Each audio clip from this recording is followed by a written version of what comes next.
তাহলে আগের দিন আমাদের ভারতের যে ভূমিরূপ ফিজিওগ্রাফিক ডিভিশন, সেই ফিজিওগ্রাফিক ডিভিশন শেষ হয়ে গেল। ঠিক আছে, আজকে আমরা শুরু করব ভারতের নদ নদী। আহ, আজকে বেশিরভাগটাই কভার করে দেওয়ার চেষ্টা করব, যদি নেটওয়ার্ক ইস্যু না থাকে। ঠিক আছে, তাহলে আমরা হেডিং করে নিই ভারতের নদ নদী। একটু নিচের দিকে টেনে নিই, তাহলে দেখতে পাবে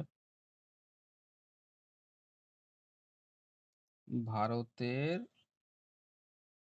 নদ নদী। এখন ভারতের নদ নদীতে যাওয়ার আগে কিছু আমরা বেসিক জিনিস আমরা জেনে নেব। ঠিক আছে, এখন এই যে ভারতের যে নদ নদীগুলো আছে, ঠিক আছে, সেই এই নদ নদীগুলোর টোটাল যে মোট জলের প্রোডাক্টিভিটি কত, মানে কত জল তারা প্রোডাকশন করে, উৎপাদন করে। তাহলে প্রথম পয়েন্ট হবে গিয়ে ভারতের যে নদ নদীগুলো আছে, সেই নদ নদীগুলির জলের উৎপাদনশীলতা কত হবে না, উৎপাদনশীলতা হবে 18,58,000 হচ্ছে গিয়ে তোমার 18,58,100 হচ্ছে মিলিয়ন মিলিয়ন কিউবিক মিটার। এটা হচ্ছে গিয়ে আমাদের যে টোটাল সমস্ত যে নদ নদীগুলো আছে, সেই নদ নদীগুলোর জলের উৎপাদনশীলতা। ঠিক আছে, এখন এই জলের উৎপাদনশীলতার দিক দিয়েও আমাদের যে নদীগুলো আছে, বড় বড় যে নদীগুলো আছে, যেমন ব্রহ্মপুত্র, গঙ্গা, গোদাবরী, এগুলো ও কিছু অংশ শেয়ার করে। মানে এদের মধ্যে কে প্রথম স্থান রয়েছে, কে দ্বিতীয় স্থান রয়েছে, কে তৃতীয় স্থান রয়েছে, এগুলো একটু জানতে হবে। তাহলে উৎপাদনশীলতার দিক দিয়ে যদি আমরা দেখি, প্রথম স্থানে কে থাকবে না, প্রথম পজিশনে কে থাকবে, প্রথম পজিশনে থাকবে ব্রহ্মপুত্র নদী। এর প্রোডাক্টিভিটি সব থেকে বেশি। ঠিক আছে, তাহলে ব্রহ্মপুত্র কত পার্সেন্ট শেয়ার করবে না, 33.8% টোটাল প্রোডাক্টিভিটির শেয়ার করে। সেকেন্ড পজিশনে কে আছে, সেকেন্ড পজিশনে আছে গঙ্গা নদী। ঠিক আছে, এ কত প্রোডাক্টিভিটি, এর জলের প্রোডাক্টিভিটি কত না, এর জলের প্রোডাক্টিভিটি আছে 25.2%। ঠিক আছে, তিনে কে আছে, তিন নম্বরে কে আছে, তিন নম্বর আছে গোদাবরী। গোদাবরীর কত না 6.4%। এই পার্সেন্টগুলো মনে রাখবে, এগুলো অনেক সময় অ্যাসেন্ডিং অর্ডার বা ডিসেন্ডিং অর্ডারে দিতে পারে। চতুর্থ পজিশনে কে আছে, চতুর্থ পজিশনে রয়েছে সিন্ধু নদী। এখন সিন্ধু নদী এই কারণেই, কারণ সিন্ধু নদী ভারতের মধ্য দিয়ে বেশি বিস্তৃত নয়, সেই জন্য সিন্ধু নদীটা 4-এ আছে। ঠিক আছে, সিন্ধু নদীর আছে ভারতের মধ্যে 4.3%। আর 5-এ কি আছে, 5-এ আছে গিয়ে তোমার মহানদী। ঠিক আছে, 5-এ আছে মহানদী। কত আছে এর, এর 3.6% হচ্ছে গিয়ে উৎপাদনশীলতা। তাহলে আমরা ভারতের নদীগুলির উৎপাদনশীলতা পর্যায়ক্রমে 1 থেকে 5 অব্দি আমরা পড়লাম। এরপরে আরো আছে, সেগুলো আর জানার প্রয়োজন সেভাবে নেই। এখন আমরা যে এই নদ নদীগুলো আমরা কিভাবে পড়ি, নদ নদীগুলো আমরা পড়ি Ganga river system, Brahmaputra river system, একটি তন্ত্রের অন্তর্গত। তার মানে একটি প্রধান নদী আছে, একটি প্রধান নদী আছে, একটি প্রধান নদী থাকবে, তার সাথে বিভিন্ন নদী, শাখা নদী, উপনদী মিলিত হয়ে একটি রিভার সিস্টেম ফরমেশন করবে। সিস্টেম আমরা জানি যে হোয়াট ইজ সিস্টেম। সিস্টেম হচ্ছে এক ধরনের তোমার হচ্ছে গিয়ে যেখানে প্রক্রিয়া, যেখানে কোনো একটি কাজ অনবরত কিন্তু সেই সিস্টেম সঠিক পর্যায়ে চলছে। ঠিক আছে, এটাকেই বলা হয় সিস্টেম। এবং নদীগুলি, শাখা নদী এবং উপনদী মূল নদীর সাথে মিশে একটি এরকম সিস্টেম তৈরি করেছে। ঠিক আছে, এখন যেমন গঙ্গা নদী তন্ত্র বা ব্রহ্মপুত্র নদী তন্ত্র বা হচ্ছে উপদ্বীপীয় ভারতের নদী তন্ত্র। ঠিক আছে, তাহলে আমরা দেখছি, আমরা যখন পড়ি তখন কি পড়ি, গঙ্গা নদী তন্ত্র পড়ি, ব্রহ্মপুত্র নদী তন্ত্র পড়ি। তাহলে আমরা দেখছি প্রত্যেকটা নদীর আমরা এক একটা সিস্টেম পড়ি। ঠিক আছে, এখন এই যে সিস্টেমগুলো, এগুলো কিসের বেসিসে ভাগ করা হয়েছে। ঠিক আছে, তাহলে আমার সেকেন্ড পয়েন্ট হবে যে ভারতের নদীতন্ত্রের শ্রেণীবিভাগ। আমরা শ্রেণীবিভাগটা কিভাবে করছি, তাহলে ভারতের নদীতন্ত্রের শ্রেণীবিভাগ। দেখো, ভারতের নদীতন্ত্রের মানে রিভার সিস্টেমের শ্রেণীবিভাগ আমরা বিভিন্ন ভাগে, বিভিন্ন রকম ভাবে কিন্তু ভাগটা করে থাকি। ঠিক আছে, বিভিন্ন উপাদানের উপর ভিত্তি করে। যদি আমরা প্রথমেই দেখি, তাহলে প্রথমেই আমরা পাবো ধারণ অববাহিকার উপর ভিত্তি করে। কি পাবো, ধারণ অববাহিকার উপর ভিত্তি করে কি পাবো আমরা, ধারণ অববাহিকার উপর ভিত্তি করে আমরা নদীতন্ত্রকে 3টে ভাগে ভাগ করতে পারি। কি কি কি কি না, এক নম্বরে হচ্ছে গিয়ে তোমার, এক নম্বরে যদি আমরা ভাগ করি, এক নম্বরে পাবো হচ্ছে গিয়ে বৃহৎ নদী অববাহিকা। বৃহৎ নদী অববাহিকা, একটা নির্দিষ্ট আয়তন থাকবে। কত? না মনে রাখবে 20,000 স্কয়ার কিলোমিটারের বেশি হবে। এর আয়তনটা, টোটাল যে আয়তন, সেই আয়তন কি হবে? সেই আয়তন হচ্ছে গিয়ে তোমার 20,000 স্কয়ার কিলোমিটারের বেশি হবে। এটা গেল বৃহৎ নদী অববাহিকা। ২ এ কি হবে? ২ হচ্ছে মাঝারি নদী অববাহিকা। মানে এই যে নদী অববাহিকাটার, এটার আয়তনটা কিরকম আছে? তাহলে দ্বিতীয় থাকবে মাঝারি নদী অববাহিকা। হয়েছে? মাঝারিটা থাকবে হচ্ছে গিয়ে ২,০০০ থেকে ২,০০০ স্কয়ার কিলোমিটার থেকে ২০,০০০ স্কয়ার কিলোমিটার পর্যন্ত মাঝারি। ঠিক আছে? এবং ৩ নাম্বারে কি থাকবে? ৩ নাম্বারে থাকবে ছোট, ছোট নদী অববাহিকা। এর কত থাকবে? না সবসময় লেস দ্যান বা ২,০০০ স্কয়ার কিলোমিটারের কম। এরিয়াটা, টোটাল যে আয়তনটা থাকবে সেই আয়তনটার উপর বেস করে আমি এই ক্লাসিফিকেশনটা করলাম। তাহলে এটা কিসের উপর ভিত্তি করে গেল? এটা হচ্ছে গিয়ে ধারণ অববাহিকার উপর ভিত্তি করে আমরা এই ৩ টে ভাগ পেলাম। এটা ১ নাম্বার গেল। নদীতন্ত্রে আমরা শ্রেণীবিভাগ এভাবেও করতে পারি। ২ নম্বরে আমরা কি করতে পারি? না ২ নম্বরে আমরা যেটা করতে পারি সেটা হচ্ছে গিয়ে তোমার উৎপত্তি অনুসারে। মানে নদীগুলো কোথায় উৎপত্তি হয়েছে, সেই উৎপত্তি অনুসারেও কিন্তু আমরা শ্রেণীবিভাগ করতে পারি। উৎপত্তি অনুসারে কিরকম ভাবে আমরা পাবো? না আমরা যেরকম পড়ি যে হিমালয় নদীতন্ত্র বা উপদ্বীপীয় নদীতন্ত্র, ঠিক আছে? তাহলে উৎপত্তি অনুসারে, তার মানে নদীগুলো কোথায় উৎপত্তি হয়েছে, এই উৎপত্তি অনুসারে যখন আমরা ক্লাসিফিকেশনটা করব তখন সেটা উৎপত্তি অনুসারে করব। তার মানে কিছু নদী হিমালয় থেকে সৃষ্টি হয়, কিছু নদী উপদ্বীপীয় ভারত থেকে সৃষ্টি হয়। তাহলে আমরা প্রথমে কি পাবো? প্রথমে পাবো হচ্ছে গিয়ে হিমালয় নদীতন্ত্র বা হিমালয় রিভার সিস্টেম। হিমালয় নদীতন্ত্র। সিস্টেম মানে এখানে যে তন্ত্র কথাটি, তন্ত্র মানে হচ্ছে সিস্টেম। ঠিক আছে? হিমালয় নদীতন্ত্রের মধ্যে আমরা জানি এখানে কি, কি আছে? যে সিন্ধু আছে, ঠিক আছে? সিন্ধু আছে, তারপরে কি আছে? গঙ্গা আছে, এবং কি আছে? ব্রহ্মপুত্র আছে। ব্রহ্মপুত্র আছে। ঠিক আছে? এটা হচ্ছে হিমালয় নদীতন্ত্র। সেরকমভাবে অরিজিন হিসাবে যদি আমরা দেখি তাহলে আরেকটি পাবো, সেটি হচ্ছে উপদ্বীপীয় ভারতের, উপদ্বীপীয় ভারতের নদীতন্ত্র। তাই তো? উপদ্বীপী ভারতের নদীতন্ত্রের মধ্যে আমরা মেন কি পাবো? মহানদী পাবো, গোদাবরী পাবো, কৃষ্ণা পাবো, এইগুলি। ঠিক আছে? এখন এই দুটো হচ্ছে ধারণ অববাহিকা এবং উৎপত্তির উপর ভিত্তি করে। এখন ৩ নম্বরে যেটি আছে, ৩ নম্বরে হচ্ছে গিয়ে তোমাদের যেটা হচ্ছে গিয়ে মোহনার দিক অনুযায়ী। ঠিক আছে? মানে ওরিয়েন্টেশন অফ মাউথ। ঠিক আছে? মানে ওরিয়েন্টেশন অফ মাউথ, তার মানে মোহনার দিক অনুসারে। তাহলে ৩ নম্বরে আমরা পাবো মোহনার দিক অনুসারে। তার মানে নদীগুলোর দিক বা অভিমুখ কোন দিকে আছে? বঙ্গোপসাগরের দিকে আছে না আরব সাগরের দিকে আছে? তাই জন্য এটাকে বলা হয় মোহনার দিক অনুসারে। তাহলে মোহনার দিক অনুসারে নদীগুলোকে আমরা কটি ভাগে ভাগ করতে পারি? না একটি বঙ্গোপসাগরে পড়েছে, একটি আরব সাগরে পড়েছে। তাহলে ১ নম্বরে ভাগ করতে পারি, একটি হচ্ছে গিয়ে তোমার বঙ্গোপসাগরীয় নদী, কি? বঙ্গোপসাগরীয় নদী। অপর একটি কি? অপর একটি হচ্ছে ওরিয়েন্টেশনটা আছে আরব সাগরীয় নদী। ঠিক আছে? কি পাচ্ছি? আরব সাগরীয় নদী। ঠিক আছে? দেখো তাহলে দুটো পেলাম, একটা বঙ্গোপসাগরীয় নদী, আরব সাগরীয় নদী।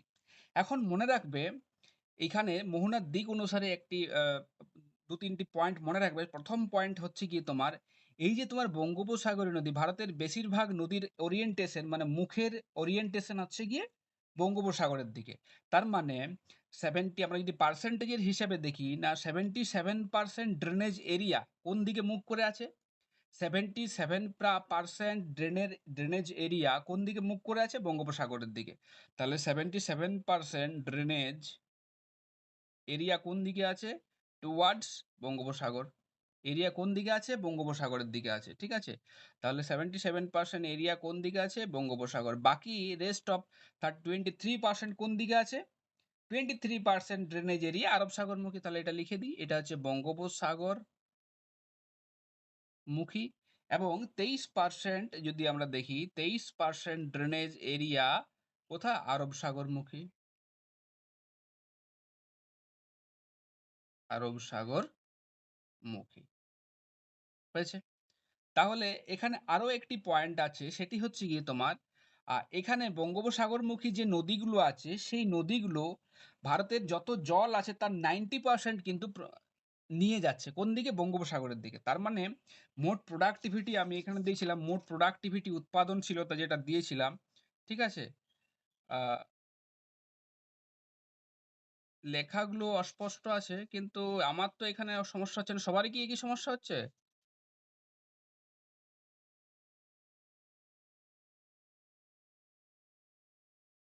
আ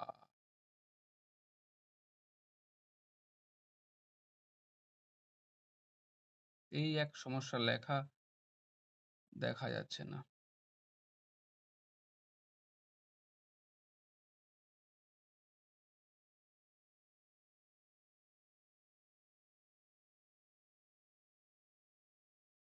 আচ্ছা, আমি একটু চেক করে নিই। দাঁড়াও, একটু ওয়েট করো। একটু আমি চেক করছি, ঠিক আছে? একটু ওয়েট করো। বলছি কি, ফোনটা দাও না দেখি।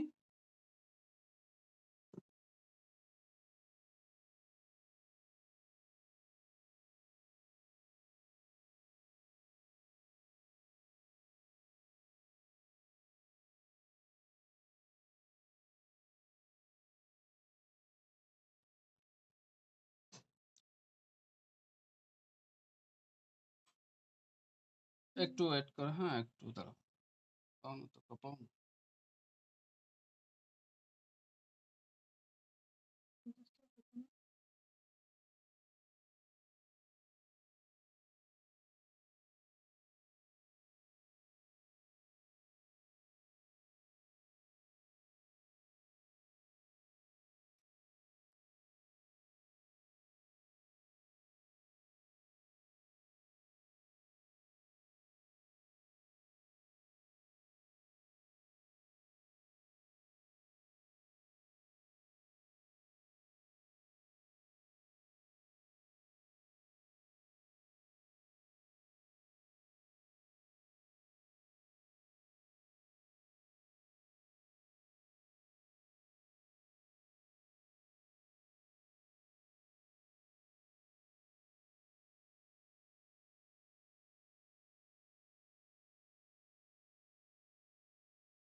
কি সমস্যা হয়েছে?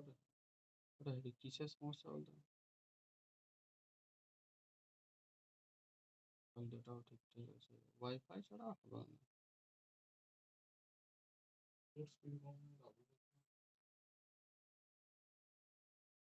হুম,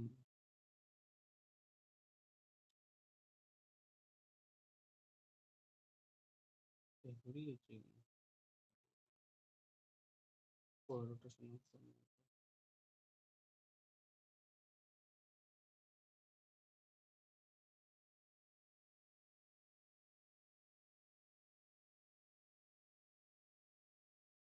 লেখা হলো প্রশ্ন, সমস্যা আছে।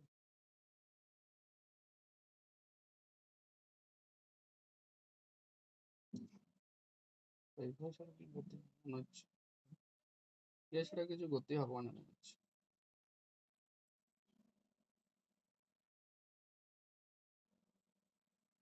সাসপেন্ড করে দিচ্ছি, বুঝলি? হুম।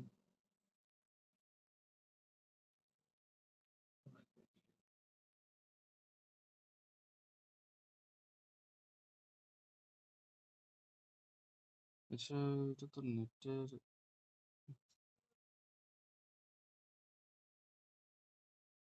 এটা সরালেই ডিস্টার্ব হয়েছে। ফোকাসের নেটের আপলোড স্পিড খুব কম আছে।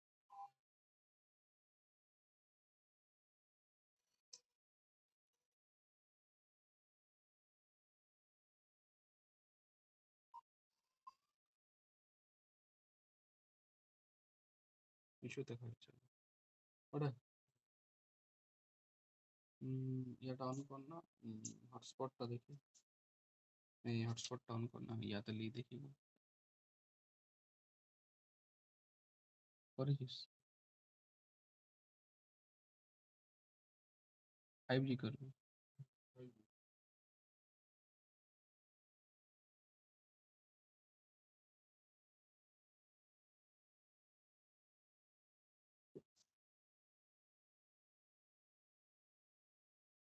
বাইরে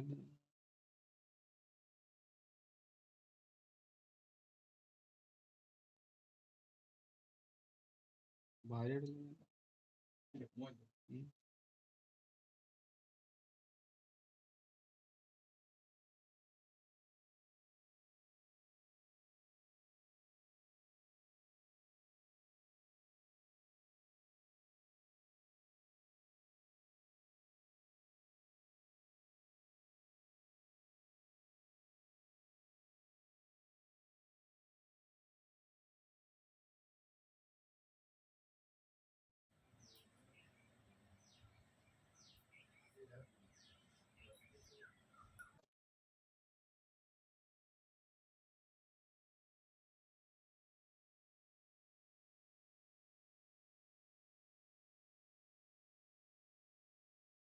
এবার আছে যে ভালো, এবারে ভালো আসছে, চলে যাচ্ছে একবার করে, ভালো আসছে চলে যাচ্ছে। বাইরের টেবিলে রাখ না মোবাইলটা, বাইরের টুলটা তো মোবাইলটা রাখ না।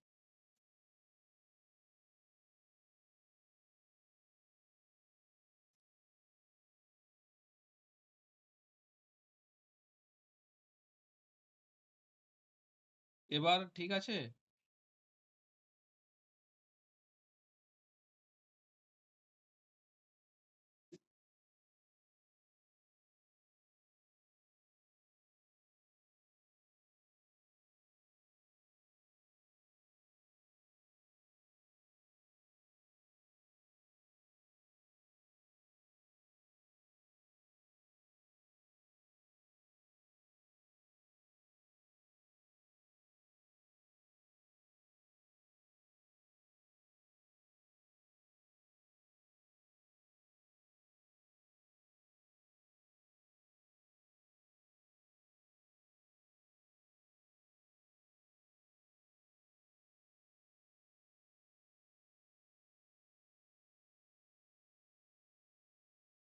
এবারে দেখো ঠিক মনে হচ্ছে দেখা যাচ্ছে।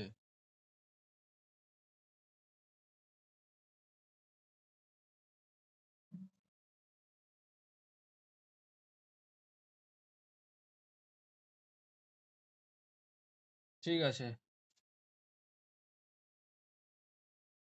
হ্যাঁ, নেটওয়ার্ক ইস্যু আছে প্রচুর। আওয়াজ আসছে তো?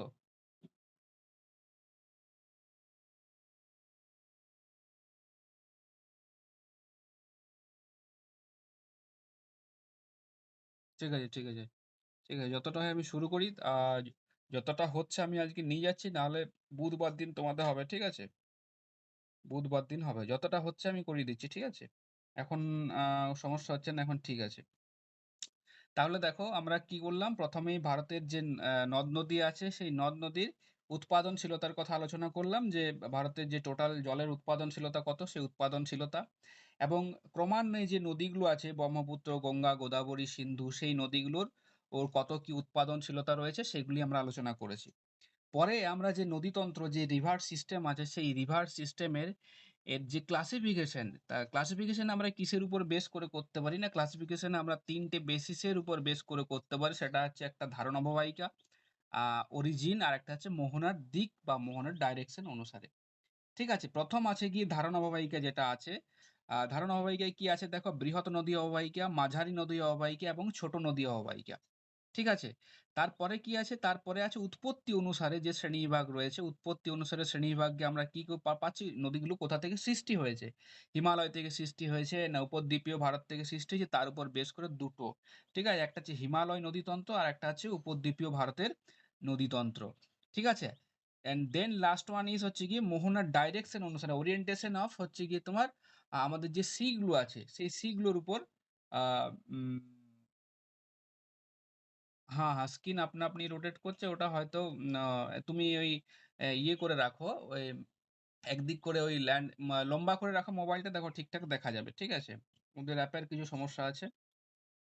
আ আর যে ভিডিওটা দেখতে পাচ্ছ না, এটা নেটওয়ার্ক স্টেবিলিটির জন্য এরকমটা হচ্ছে। ঠিক আছে? এখানে নেটওয়ার্ক স্টেবিলিটি একটু সমস্যা রয়েছে। বুধ, বৃহস্পতিবার দিক করে হয়তো মেবি ঠিক হয়ে যেতে পারে ওয়াইফাই এর ইয়ের জন্য আরকি। ঠিক আছে? এটা তো মোবাইল নেটে চলছে। ওইজন্যে হয়তো সমস্যা হয়েছে আরকি। বা হচ্ছে। তো যাই হোক, ওরিয়েন্টেশন অফ যদি আমরা মাউথ বলি, ঠিক আছে? ওরিয়েন্টেশন বা মোহনার দিক অনুসারে কি পাচ্ছি? মোহনার দিক অনুসারে হচ্ছে গিয়ে বঙ্গোপসাগরীয় নদী একটা পাচ্ছি, আরেকটা পাচ্ছি আরব সাগরীয় নদী। মানে কিছু নদী বঙ্গোপসাগরের দিকে গেছে, কিছু নদী আরব সাগরের দিকে গেছে। এখন মোহনার দিক অনুযায়ী যদি আমরা দেখি 77% ড্রেনেজ এরিয়া কোথায় পড়েছে? বঙ্গোপসাগরমুখী রয়েছে, এবং 23% যে ড্রেনেজ এরিয়া, 23% যে ড্রেনেজ এরিয়া সেটা কোথায় রয়েছে? সেটা রয়েছে তোমার আরব সাগরমুখী। এগুলো গেল হচ্ছে গিয়ে জেনারেল ইনফরমেশন।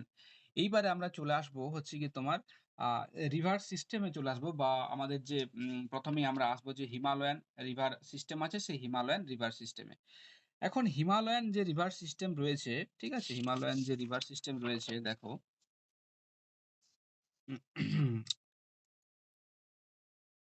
হিমালয় নদী ব্যবস্থা যদি আমরা লিখি, হিমালয়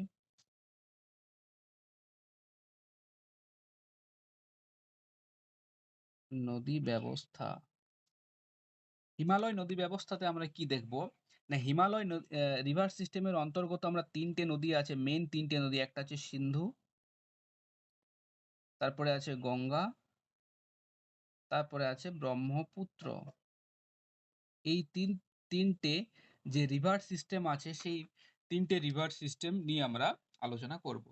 তো তার আগে এখানে তোমাদেরকে একটি বিষয় জানতে হবে, সেটা হচ্ছে গিয়ে আমাদের যে হিমালয়ের যে নদীগুলো ইভ্যালুয়েশন হয়েছে বা বিবর্তন হয়েছে, তার বিভিন্ন ভৌগোলিক বিভিন্ন রকমভাবে তার ব্যাখ্যা করেছেন। ঠিক আছে? আমরা এখানে দেখব যে তোমার হচ্ছে পস্কর মতানুসারে যে নদীর যে বিস্তৃতি ছিল, হিমালয়ের যে নদীগুলোর উত্থান হয়েছে কিভাবে, সেই পস্কর মত অনুযায়ী আমরা সেই হিমালয়ের যে রিভার ব্যবস্থাটা বা রিভার সিস্টেমটা যেটা পূর্বে ছিল, আজ থেকে ৫ থেকে ২৫ মিলিয়ন বছর পূর্বে যে রিভার সিস্টেমটা ছিল, সেই রিভার সিস্টেমটা একটু আলোচনা করব। এখানে একটা ছবি তোমাদেরকে দেখতে হবে, সেটা হচ্ছে গিয়ে একটা জাস্ট আউটলুক আছে। সেই আউটলুকটা তোমাদেরকে একবার দেখাই। ঠিক আছে?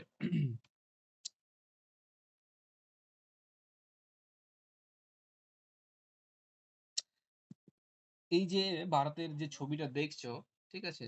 স্ক্রিনে যে ছবিটা রয়েছে, সেটা হচ্ছে গিয়ে আজ থেকে ৫ থেকে ২৫ মিলিয়ন, মানে ধরে নাও ২৫ মিলিয়ন, আ ২৫ মিলিয়ন বছর আগে ঠিক হয়ে যাবে, দেখো হেজিনেসটা ঠিক হয়ে যাবে। ঠিক আছে? ২৫ মিলিয়ন বছর আগে, ঠিক আছে? ২৫ মিলিয়ন বছর আগে ভারত যখন ক্রমশ উত্তর-পূর্ব দিকে অগ্রসর হচ্ছিল, ঠিক আছে? ক্রমশ উত্তর-পূর্ব দিকে অগ্রসর হচ্ছিল, তখন ভারতের চিত্রটা ঠিক এরকম ছিল। এখন আ পস্কর মত অনুসারে পস্কো বলেন যে যখন এই যে ভারত উত্তর-পূর্ব দিকে ক্রমশ অগ্রসর হচ্ছিল, তখন কি অবস্থায় ছিল? তখন বলছে একটি নদী, এই যে এখানে পয়েন্ট গুলো করা আছে, এখানে আছে গিয়ে ডাইরেকশন বোঝানোর জন্য করা আছে, সেটি এইটি হচ্ছে দার্জিলিং। আ দার্জিলিং, এখানে আমি লিখলাম দার্জিলিং। ঠিক আছে? এবং এটা হচ্ছে গিয়ে যেটা আছে সেটা হচ্ছে গিয়ে দিল্লি। ঠিক আছে? তাহলে ২ টো মেইন পয়েন্ট আমি দেখালাম। একটা হচ্ছে উত্তর-পূর্ব দিকে হচ্ছে গিয়ে দার্জিলিং, আবার হচ্ছে গিয়ে তোমার এদিকে হচ্ছে গিয়ে দিল্লি। হুম? এখন পস্কো কি বলছেন? আ পস্কো বলছেন যে আ পস্কো বলছেন, অভিজ্ঞ বলা হয় নাই। এদিকে আসো, অভিজ্ঞ বলা হয় নাই। ঠিক আছে? পস্কো বলছেন যে যখন আজ থেকে, এটা কখন চিত্র? এটা হচ্ছে গিয়ে ২৫ মিলিয়ন বছর আগে। তাহলে আমি এখানে লিখছি, এটা পয়েন্ট গুলো এখানে আমি লিখে দিচ্ছি। এখানে হচ্ছে গিয়ে উম এখানটা ঠিক আছে। হুম? তাহলে এটা হচ্ছে গিয়ে ২৫ মিলিয়ন বছর আগে। কখন? ২৫ মিলিয়ন বছর আগে। বছর আগের চিত্র। পস্কো কি বলছেন? আ পস্কো বলছেন যে এই সময়তে ২৫ মিলিয়ন বছর আগে, ঠিক আছে? একটি নদী শিবালিকের সাইড বরাবর বা শিবালিকের পাশ বরাবর উত্তর-পূর্ব দিক থেকে দিল্লির পাশ দিয়ে, ঠিক আছে? একবারে সিন্ধ প্রদেশ দিয়ে পাকিস্তানের ভেতর দিয়ে একটি নদী আরব সাগরে গিয়ে পড়তো। ঠিক আছে, এই নদীটিকে বলা হয়েছে শিবালিক নদী বা ইন্দো ব্রহ্ম নদী। তাহলে আমি যদি নদীর ডাইরেকশনটা দেখাই কি রকম হবে, নদীর ডাইরেকশনটা হবে ঠিক এইভাবে নদী এইভাবে গেছে, দিল্লির উপর দিয়ে এইভাবে নদী গেছে, দিল্লির উপর দিয়ে এইভাবে নদী গেছে এবং এখান দিয়ে ঘুরে এখানে দুটো শাখায় বিভক্ত হয়েছে, একটা এদিকে গেছে আরব সাগরের দিকে, একটি খাম্বাত উপসাগরের দিকে এইভাবে চলে এসছে। এই যে চিত্রটিতে আমরা দেখছি যেটি কালো রঙের লাইন দিয়ে আমি টানলাম, সেটা হচ্ছে গিয়ে তোমার শিবালিক নদী। পস্ক কি বলছেন? পস্ক বলছেন 24 থেকে 25 মিলিয়ন বছর আগে ভারত যখন উত্তর পূর্ব দিকে ক্রমশ অগ্রসর হয়, তখন হচ্ছে গিয়ে একটি নদী শিবালিকের তোমার হচ্ছে গিয়ে সমান্তরালে, শিবালিক আমরা জানি এরকম ভাবে আছে। তাহলে শিবালিকের শিবালিকের সমান্তরালে একটি নদী কিন্তু প্রবাহিত হতো। ঠিক আছে? কোথা থেকে প্রবাহিত হতো? সেটি হচ্ছে গিয়ে এই যে তোমার একবার উত্তর-পূর্ব যে অরুণাচল প্রদেশ আছে, অরুণাচল প্রদেশ থেকে একবার পাকিস্তানের সিন্ধ প্রদেশ এর দিক দিয়ে দিল্লির পাশ দিয়ে গিয়ে একটি শাখা আরব সাগরের দিকে যেত, একটি শাখা তোমার হচ্ছে গিয়ে খাম্বাতের দিকে আসতো। এখন এই নদীটির নাম কি ছিল? না, এই নদীটির নাম ছিল সেটি হচ্ছে শিবালিক নদী। পরবর্তীতে কি হয়েছে? এই নদীটির নাম কি? এই নদীটির নাম শিবালিক নদী হয়েছে। এখন এই যে নদীটি আছে, শিবালিক যে নদীটি আছে, এই শিবালিক নদীটি যখন হিমালয়ের উত্থান হয় বা উত্থান হতে থাকে, তখন এই নদীটি বিভিন্ন কারণে ৩টি ভাগে ভাগ হয়ে যায়। ঠিক আছে? কি কি কারণ? কারণ কি নদীটি ভাগ হওয়ার কারণ কি? তাহলে এই নদীটি ভাগ হওয়ার কারণ কি? না, মনে রাখবে, ভাগ হওয়ার প্রধান কারণ হচ্ছে গিয়ে হিমালয়ের উত্থান হিমালয়ের উত্থান এবং তার সাথে কি দেখব? এবং তার সাথে হচ্ছে গিয়ে এটা ১ নাম্বার কারণ, এবং তার সাথে হচ্ছে গিয়ে মস্তকমুখী ক্ষয়। মস্তকমুখী ক্ষয়ের ফলে এই যে ইন্দো-ব্রহ্ম যে শিবালিক নদীটি দেখছি, ঠিক আছে? সেটি কিন্তু ৩ টে মেইন ভাগে ভাগ হয়ে যায় মস্তকমুখী ক্ষয়ের দ্বারা। তাহলে আমরা কি দেখছি? ঠিক আছে, আমরা কি দেখছি? আমরা দেখছি এই যে নদীটি, শিবালিক যে নদীটি আছে, এই শিবালিক নদীটি যখন হিমালয়ের উত্থান হচ্ছে, হিমালয়ের উত্থান হতে, হতে কি হচ্ছে? এই নদীটি ৩ টে শাখায় কিন্তু বিভক্ত হয়ে যাচ্ছে। ৩টি শাখায় বিভক্ত হচ্ছে। এই ৩টি শাখা কি, কি? ৩টি শাখা হচ্ছে গিয়ে ১ নম্বর যদি আমরা বলি, ১ নম্বর শাখা হচ্ছে গিয়ে ৩টি শাখাতে যদি আমরা ৩টি প্রধান শাখা যদি আমরা বলি, ৩টি প্রধান শাখা বা ৩টি প্রধান ভাগের কথা যদি আমরা বলি, ৩টি প্রধান ভাগে আমরা পাবো সিন্ধু নদী। ভাগটাও আমরা দেখাবো কিভাবে হচ্ছে। সিন্ধু নদী। দ্বিতীয়তে আমরা কি পাবো? দ্বিতীয়তে পাবো আমরা গঙ্গা নদী, তন্ত্র আর কি, গঙ্গা নদী সিস্টেম, গঙ্গা নদী। এবং ৩ নম্বরে আমরা পাবো ব্রহ্মপুত্র নদী। ব্রহ্মপুত্র নদী। তার মানে দেখো, এই নদী, এই যে তোমার টোটাল যে এন্টায়ার এই নদীটি আছে, এই নদীটি হিমালয়ের উত্থান এবং নদীগুলির মস্তকমুখী ক্ষয়ের ফলে এই নদীটি ৩টে ভাগে ভাগ হচ্ছে। ঠিক আছে? এইখান বরাবর একটি ভাগ হয়ে যাচ্ছে, এখান বরাবর একটি ভাগ হচ্ছে। তাহলে এখানে আমরা যদি ভাগ করি, এখানে একটি পাবো ভাগ। ঠিক আছে? সরি, আর এটা আরো উত্তরে হবে। এখানে আমরা একটি ভাগ পাবো। এইরকম জায়গাতে আমরা একটি ভাগ পাবো। এই নদীটি ব্রহ্মপুত্র হবে, এই নদীটি হবে গঙ্গা নদী এবং এই নদীটি হবে সিন্ধু নদী। ঠিক আছে? তাহলে ৩টে আমরা নদী সিস্টেম পাবো। সেই ৩টে নদী সিস্টেম দেখো এইভাবে, যদি আর পরের ছবিতে আমরা নেক্সট যদি ছবিটা আমরা দেখি, তাহলে আমরা পাবো এইরকম। ছবিটা এদিকেই আছে পেছন দিকে। এই যে ছবিটা আমরা দেখছি, ঠিক আছে? ছবিটা দেখো, এখানে আমরা ৩টে নদী পাচ্ছি। এই যে ডট, ডট দিয়ে যেটা আমার দেখানো আছে, ডট, ডট দিয়ে যেটা দেখানো আছে, এটা হচ্ছে গিয়ে তোমার শিবালিক বা ইন্দো-ব্রহ্ম যে নদীটি, যেটি পূর্বে ছিল সেই নদীটি। ঠিক আছে? এই নদীটি। এখান দিয়ে যে নদীটি এইভাবে এসছে, সেটি হচ্ছে গিয়ে তোমার ব্রহ্মপুত্র নদী। এখান দিয়ে যে নদীটি এইভাবে এসছে, এই নদীটি যেভাবে এসছে, এখান দিয়ে নদীটি এসছে, এটি হচ্ছে কি? এটি হচ্ছে গিয়ে তোমার গঙ্গা এবং যমুনা নদী। ঠিক আছে? এবং এখান দিয়ে যে নদীটি এটা দিয়ে যাচ্ছে, এখান দিয়ে, সেটি হচ্ছে গিয়ে তোমার সিন্ধু নদী। এবং এই যে নদীগুলি আছে, ঠিক আছে? এই নদীগুলি হচ্ছে গিয়ে তোমার সিন্ধুর যে উপনদীগুলি আছে, সিন্ধুর সেই উপনদীগুলি। তাহলে এখন বলবে যে এই যে এদের মধ্যে জলবিভাজিকার কাজ তাহলে কে, কে করছে? তাই তো? জলবিভাজিকার কাজ নদীগুলো তো আলাদা হয়ে গেল। ৩টে রিভার সিস্টেম পাচ্ছি বিবর্তন হিসাবে, এটা কি বলছেন? পস্কর মত অনুসারে। ঠিক আছে? তাহলে আমরা ৩টে নদী পাচ্ছি। এই পর্যন্ত আমরা কি পাচ্ছি? এই পর্যন্ত পাচ্ছি ইন্দাস রিভার সিস্টেম। এখান থেকে এই পর্যন্ত পাচ্ছি গঙ্গা রিভার সিস্টেম। এই দিকটা পাচ্ছে ব্রহ্মপুত্র রিভার সিস্টেম।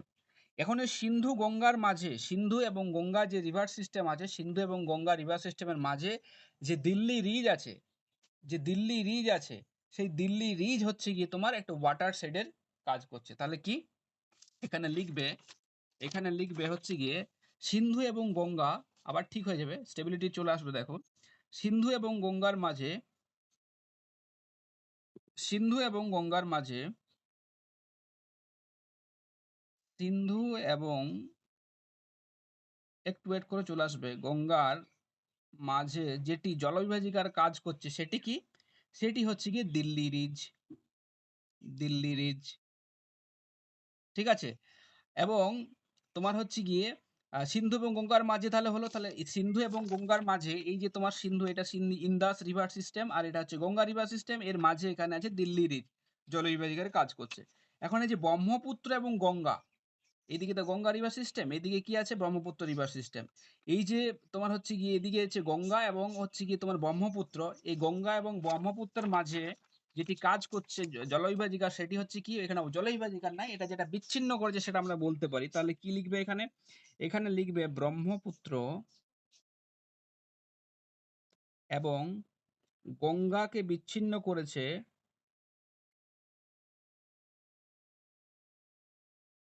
বিচ্ছিন্ন করেছে কে? বিচ্ছিন্ন করেছে মালদা গ্যাপ। কি? মালদা গ্যাপ। তাহলে কে আলাদা করেছে? মালদা গ্যাপ। মালদা গ্যাপ আমরা জানি কখন সৃষ্টি হয়েছিল? যখন হিমালয়ের এই তোমার হচ্ছে গিয়ে রাজমহল এবং গারো পাহাড়ের মধ্যে যে গ্যাপ সৃষ্টি হয়েছে, সেই গ্যাপকে আমরা মালদা গ্যাপ বলি। কারণ কেন সৃষ্টি হয়েছে? যখন ধাক্কা দেয় তার ফলে এই অংশটা বিচ্ছিন্ন হয়ে যায়। এই মালদা গ্যাপ হচ্ছে গিয়ে তোমার বিচ্ছিন্ন করেছে কাকে? এই যে তোমার ছবিটা আমরা যদি দেখি এখানে, এখানে বিচ্ছিন্ন করেছে এই দুটো জায়গায়। এখানে মালদা গ্যাপ, এই যে টোটালটাকে মালদা গ্যাপ বলা হয়। ঠিক আছে? যে মাঝখানে যে তোমার হচ্ছে গিয়ে অংশটা আছে ছোটনাগপুর প্লেটু বা রাজমহলের, সেটাকে বলা হচ্ছে তোমার মালদা গ্যাপ। তাহলে আমরা যদি এন্টায়ার এটার সামারি করি, সারাংশ করি, তাহলে কি দাঁড়াবে? সারাংশ হচ্ছে পস্কর মত অনুযায়ী, মনে রাখবে আরেকটা কথা তোমাদেরকে এখানে বলা হয়নি, যেটা হচ্ছে গিয়ে এই যে সরস্বতী নদী বা ঘাঘর নদী, ঠিক আছে, সরস্বতী নদী যেটা পূর্বের, এই যে তোমার যেটা যমুনা নদী, মনে রাখবে যমুনা নদী আগে কিন্তু অন্যদিকে প্রবাহিত হতো। যমুনা নদী কোন দিকে প্রবাহিত হতো? যমুনা নদী কিন্তু সিন্ধের একটি তোমার হচ্ছে গিয়ে অববাহিকার অংশ ছিল। এই যে যমুনা নদী পরবর্তীতে রাজস্থানের ভেতর দিয়ে সরস্বতী নদী হিসেবে প্রবাহিত হয়ে কচ্ছের রানে গিয়ে পড়তো। কিন্তু যখন ভারতীয় প্লেটটি আরো উত্তরের দিকে গতিশীল হয়, তখন কি হয়? আরাবল্লী রিজে ফল্ট দেখা দেয়। ঠিক আছে? বা আরাবল্লী রিজে ফল্টের ফলে কি হয়েছে? এই যমুনা নদী কি হয়েছে? গতিপথ পরিবর্তন করে গঙ্গার সাথে গিয়ে মিলিত হয়েছে। এই যে তোমার ডট ডট লাইনে যেটা দেখানো হয়েছে, ডট ডট লাইনে যেটা দেখানো হয়েছে, সেই এটা হচ্ছে গিয়ে সরস্বতী নদী, বা এটাকে ঘাঘর নদী বলা হয়। কি নদী বলা হচ্ছে? সরস্বতী নদী বা ঘাঘর নদী বলা হচ্ছে। ঠিক আছে? এটা এটা কার অংশ ছিল? আগে ইন্দাস যে তোমার পুরো বেসিন ছিল, সেই ইন্দাস বেসিনের অংশ ছিল।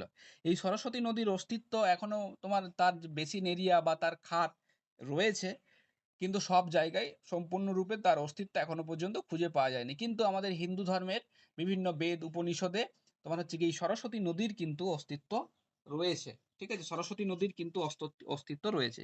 সরস্বতী নদীর আগের নাম ছিল ঘাঘর নদী। এই সরস্বতী নদী কারই অংশ ছিল? যমুনার একটি অংশ ছিল। পরবর্তীতে হিমালয়ের যখন উত্থান হয়, তখন কি হয়েছে? এই যমুনা নদী কি হয়েছে? যমুনা নদী তার গতিপথ বা অভিমুখ চেঞ্জ করে গঙ্গার সাথে গিয়ে মিলিত হয়। হয়েছে? তাহলে আমি যদি এটা টোটালটার সামারি করি, সামারিতে আমরা কি দেখতে পাবো? সামারিতে আমরা দেখতে পাবো যে একটি নদী, পস্কর মত অনুসারে একটি নদী পূর্ব থেকে পশ্চিম দিকে বিস্তৃত ছিল। ঠিক আছে? পরবর্তী সময়ে যখন হিমালয়ের উত্থান হয়, তখন এই নদীটির নাম কি ছিল? এটির নাম ছিল শিবালিক নদী বা ইন্দো-ব্রহ্ম নদী। পরবর্তীতে কি হয়? এই শিবালিক নদীটি ৩ টে মেইন ভাগে বিভক্ত হয়, ৩ টি রিভার সিস্টেম বিভক্ত হয়। তার মধ্যে ছিল সিন্ধু রিভার সিস্টেম, তার মধ্যে ছিল গঙ্গা রিভার সিস্টেম এবং ব্রহ্মপুত্র রিভার সিস্টেম। ঠিক আছে? Brahmaputra river system. এখন এই যে ৩ টে রিভার সিস্টেমের সৃষ্টি হলো, এই ৩ টে রিভার সিস্টেম সৃষ্টি হওয়ার কারণ কি ছিল? কারণ হচ্ছে গিয়ে নদীগুলির মস্তকমুখী ক্ষয় এবং হচ্ছে গিয়ে তোমার হচ্ছে গিয়ে উত্থান। ঠিক আছে? এই যে point x1, x2, x3, x4, x5 দেখানো হয়েছে, এগুলো হচ্ছে গিয়ে তোমার হচ্ছে কি যে নদীগুলো আছে, যেগুলো হচ্ছে সিন্ধু নদীর যে উপনদীগুলি, সেই উপনদীগুলির এখানে দেখানো হয়েছে। ঠিক আছে? পরবর্তীতে এই উপনদীগুলি মস্তকমুখী ক্ষয়ের দ্বারা তার যে রিভার সিস্টেমটা কিন্তু গঠন করেছে। ঠিক আছে? তাহলে এবং সেকেন্ড রিভার সিস্টেম আমরা পাচ্ছি কি? Ganga river system. ঠিক আছে? এই গঙ্গা এবং সিন্ধু রিভার সিস্টেম মাঝখানে যে দিল্লি রেঞ্জ আছে বা এটাকে বলা হয় পটওয়ার মালভূমি বলা হয়। কি মালভূমি? পটওয়ার মালভূমি দ্বারা কিন্তু বিচ্ছিন্ন রয়েছে। ঠিক আছে? ঠিক একই রকমভাবে আমরা কি দেখছি? এই যে গঙ্গা নদী এবং এই ব্রহ্মপুত্র নদী কি দ্বারা বিচ্ছিন্ন হয়েছে? মালদা গ্যাপ দ্বারা বিচ্ছিন্ন হয়েছে। ঠিক আছে? এটা গেল আমাদের যে ইভালুয়েশন অফ আ হিমালয়ান যে তোমার হচ্ছে গিয়ে রিভার সিস্টেম আছে সেটা, তাহলে এটা আমরা ২ নাম্বার পেজ হিসেবে মার্ক করে দিই। ঠিক আছে? তাহলে এরপরে আমরা আসবো ডাইরেক্ট এবারে পড়বো আ ইন্দাস রিভার সিস্টেম। ঠিক আছে? তাহলে আমরা হেডিং করে নেব কি? সিন্ধু নদী ব্যবস্থা।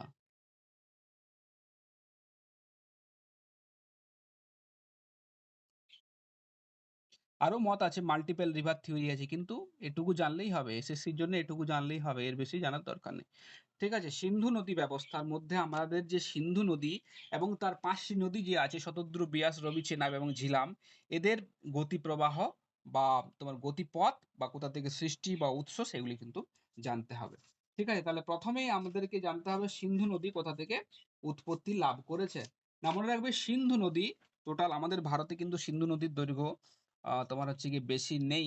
ঠিক আছে? সিন্ধু নদী এই ৭০৯ কিলোমিটার বা মতান্তরে কিছু, কিছু জায়গায় ১,০০০ কিলোমিটার পর্যন্ত কিন্তু বিস্তৃত রয়েছে। উম তারপরে হচ্ছে গিয়ে তোমার সিন্ধু নদীর যদি আমরা গতিপথটা একটু দেখে নিই, এই যে আমার কাছে দেখো অ্যাটলাস আছে। যদি ছবি ঠিকঠাক আছে তাহলে দেখতে পাবে। ঠিক আছে? আ হেজিনেস আসছে যদিও। সিন্ধু নদী যদি আমরা দেখি তিব্বতের কাছে অন্তর্গত। আমরা জানি তিব্বতে কি আছে? তিব্বতের এই যে এখানে দেখতে পাচ্ছ সিন্ধু নদী ইন্দাস। এখানে কি আছে? তিব্বত। তিব্বতের এখানে রয়েছে হচ্ছে গিয়ে বোখারচু বলে একটি হিমবাহ আছে। কি হিমবাহ? কৈলাস পর্বত আছে। সেই কৈলাস পর্বতের বোখারচু, কি বলছি? কৈলাস পর্বতের বোখারচু বলে একটি হিমবাহ আছে। সেই হিমবাহের একটি ছোট অংশ আছে যার নাম হচ্ছে সিঙ্গি জাংবো। কি বলছি? এখানে তিব্বত আছে। তিব্বতের যে কৈলাস মাউন্টেন আছে, ঠিক আছে? কৈলাস মাউন্টেনের মানস সরোবর আমরা জানি। মানস সরোবরের অন্তর্গত টোটালটা হচ্ছে মান সরোবরের অন্তর্গত। এবার মান সরোবর যে হ্রদ সৃষ্টি হয়েছে সেটি কি? সেটি হচ্ছে গ্লাসিয়ার লেক সবগুলি। এবার মান সরোবরের অন্তর্গত সেঙ্গি জাংবো বলে একটি হিমবাহ আছে। কি? সিঙ্গি জাংবো। সেঙ্গি জাংবো আমি লিখে দিচ্ছি। সিঙ্গি জাংবো বলে হিমবাহ আছে। সেই হিমবাহ থেকে এই সিন্ধু নদীর কিন্তু সৃষ্টি হয়েছে। এবং সিন্ধু নদী কোন দিকে প্রবাহিত হয়েছে দেখো? সিন্ধু নদী এভাবে প্রবাহিত হয়ে এখানে তোমার আছে গিয়ে লাদাখ এবং জাসকর শ্রেণী আছে। তাহলে লাদাখ এবং জাসকর শ্রেণীর মাঝখান দিয়ে প্রবাহিত হয়ে এটি কোন দিকে যাচ্ছে? প্রথমে উত্তর-পশ্চিম দিকে যাচ্ছে। ঠিক আছে? তাহলে উত্তর-পশ্চিম দিকে যাচ্ছে, প্রবাহিত হচ্ছে। এবং এই যে তোমার এখানে কি আছে? এখানে নাঙ্গা পর্বত আছে। দেখবে মজার কথা, সিন্ধু নদী এবং এদিকে ব্রহ্মপুত্র নদী আছে। সিন্ধু নদী এবং ব্রহ্মপুত্রের যে গতি সেটা হচ্ছে কিভাবে? ঠিক এইভাবে দক্ষিণের দিকে নেমে গেছে। এটা কেন নেমেছে? এটা কারণ এর সাথে জড়িয়ে আছে হিমালয়ের গঠন। ব্রহ্মপুত্র নদীও ঠিক এইভাবে নেমে গেছে, সিন্ধু নদীও ঠিক এইভাবে নেমে গেছে। এখানে কি আছে? নাঙ্গা পর্বত আছে, এদিকে নামচা পাহাড়ও আছে। ঠিক নাঙ্গা পর্বত থেকে এই দিক দিয়ে অভিমুখটা এই পাল্টে নিয়েছে। কারণ এর স্লোপটা ঠিক এইভাবে আছে। পর্বত শ্রেণীগুলো এইভাবে সমান্তরাল আছে, তাই পর্বত শ্রেণীগুলোকে কাটতে পারেনি। ঠিক আছে? পর্বত শ্রেণীগুলোকে কাটতে পারেনি। তাই জন্যে কি হয়েছে? তাই জন্যে তোমার হচ্ছে গিয়ে এখানে তোমার হচ্ছে গিয়ে উম ও তার পর্বত শ্রেণীগুলি সমান্তরালে প্রবাহিত হয়েছে। তাহলে আমি কি বললাম? এখানে আছে তিব্বতের মানসরোবর লেক। সেই মানসরোবর লেকের বোখারচু একটি বড় হিমবাহ। সেই বোখারচু বড় হিমবাহের একটি ছোট অংশ হচ্ছে সেঙ্গি জাংবো হিমবাহ। সেই সেঙ্গি জাংবো হিমবাহ থেকে নদীর সৃষ্টি হয়েছে এবং কি হয়েছে? এবং এখানে লাদাখ এবং হচ্ছে গিয়ে তোমার জাসকরের মাঝখান দিয়ে প্রবাহিত হয়েছে এবং এখানে নাঙ্গা পর্বত আছে। নাঙ্গা পর্বত থেকে এটি দক্ষিণ দিকে অগ্রসর হয়েছে এবং তোমার কি? এবং এটি পাকিস্তানে প্রবেশ করেছে। যখনই এদিক ঘুরলো পাকিস্তানে প্রবেশ করেছে এবং পাকিস্তানে প্রবেশ করার পর তোমার হচ্ছে গিয়ে পাকিস্তানের ভেতর দিয়ে আরব সাগরে গিয়ে পড়েছে। ঠিক আছে? এখন এই যে সিন্ধু নদী আছে, সিন্ধু নদী যখন পাকিস্তানের ভেতর দিয়ে যাচ্ছে, ঠিক আছে? পাকিস্তানের ভেতর দিয়ে যাচ্ছে। পাকিস্তানের ভেতর দিয়ে যাওয়ার সময় এখানে মিথনকোট বলে একটা জায়গা আছে। পাকিস্তানের মিথনকোট, মনে রাখবে এই জায়গাটার নাম। মিথনকোটে কি হচ্ছে, মিথনকোটে তার যে 5টি উপনদী আছে, সেই 5টি উপনদীর সাথে মিলিত হয়েছে। কোথায় মিলিত হয়েছে? সিন্ধু নদী তার 5টি উপনদীর সাথে মিলিত হয়েছে কোথায়? পাকিস্তানের মিথনকোট বলে একটি জায়গাতে। ঠিক আছে? মিথনকোট থেকে মিলিত হয়ে সেটি আরব সাগরে গিয়ে পড়েছে। তাহলে দেখো আমরা যে তাহলে ভারতের কোথায় একমাত্র এই নদীটি গেছে? এই নদীটি গেছে একমাত্র তোমার হচ্ছে গিয়ে লাদাখ। লাদাখ যে ইউনিয়ন টেরিটরি আছে সেই ইউনিয়ন টেরিটরির মধ্য দিয়ে ভারতের এই নদীটি প্রবাহিত হয়েছে। তাহলে আমরা সিন্ধু নদীর কি কি বৈশিষ্ট্য পেলাম যদি আমরা প্রথম থেকে বলি, কি কি বৈশিষ্ট্য পেলাম? প্রথম বৈশিষ্ট্য পেলাম উৎস কোথায় হয়েছে? উৎস কোথায় হয়েছে? সিন্ধু নদীর উৎস মনে রাখবে, আমি এখানে পয়েন্ট করে লিখে দিচ্ছি। উৎস হচ্ছে গিয়ে, যদিও লেখাটা আবার ঝাপসা হয়ে গেছে, উৎস আছে তোমার হচ্ছে গিয়ে উৎস আছে মানসরোবরের। তাহলে মানসরোবর কোথায় আছে? না কৈলাস। মানসরোবরের অন্তর্গত, আমি অন্তর্গত সেঙ্গি জাংবো, কি বলছি, ছোট্ট একটি হিমবাহ আছে সেঙ্গি জাংবো। ঠিক আছে?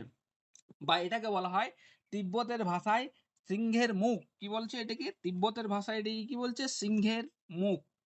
তিব্বতী ভাষায় এটিকে বলা হয়, বা তিব্বতের ভাষায় এটাকে কি বলা হচ্ছে?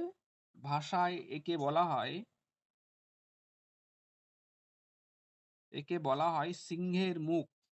সিংহি তোমার হচ্ছে সিংহি খাম্বাত বলে না, সিংহি খাম্বাত, সিংহের মুখ। তার মানে সিংহের মুখ থেকে এই সিন্ধু নদীর সৃষ্টি হয়েছে। ঠিক আছে? সিন্ধু নদীটির সৃষ্টি হয়েছে এবং কোন দিকে গেছে? উৎস যদি আমরা এটা বলি, তাহলে এটি গেছে প্রথমে উত্তর পশ্চিম দিকে গেছে। উত্তর পশ্চিম দিকে গেছে। কোন দুটো পর্বত শ্রেণীর মধ্য দিয়ে গেছে? লাদাখ এবং জাসকরের মধ্য দিয়ে। লাদাখ এবং যে জাসকর রেঞ্জ আছে সেই জাসকর রেঞ্জের মধ্য দিয়ে কিন্তু প্রবাহিত হয়েছে উত্তর পশ্চিম দিকে।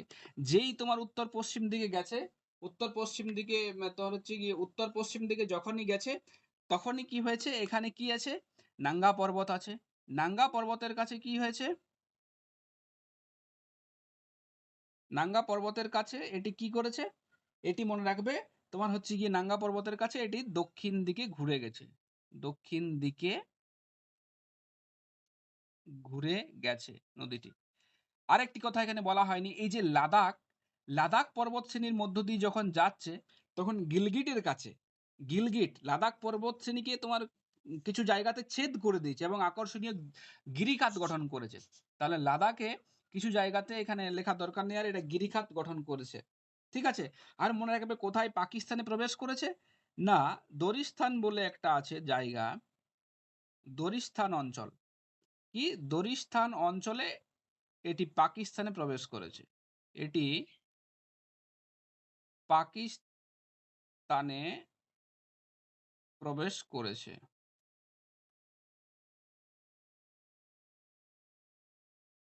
হয়েছে?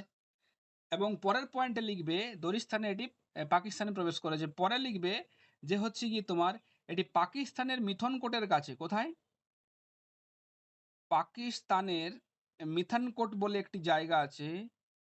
এই জায়গাগুলো মনে রাখবে, পরীক্ষাতে কিন্তু এই জায়গাগুলো থেকে কোশ্চেন আসে। কোথায় বললাম? মিথনকোট।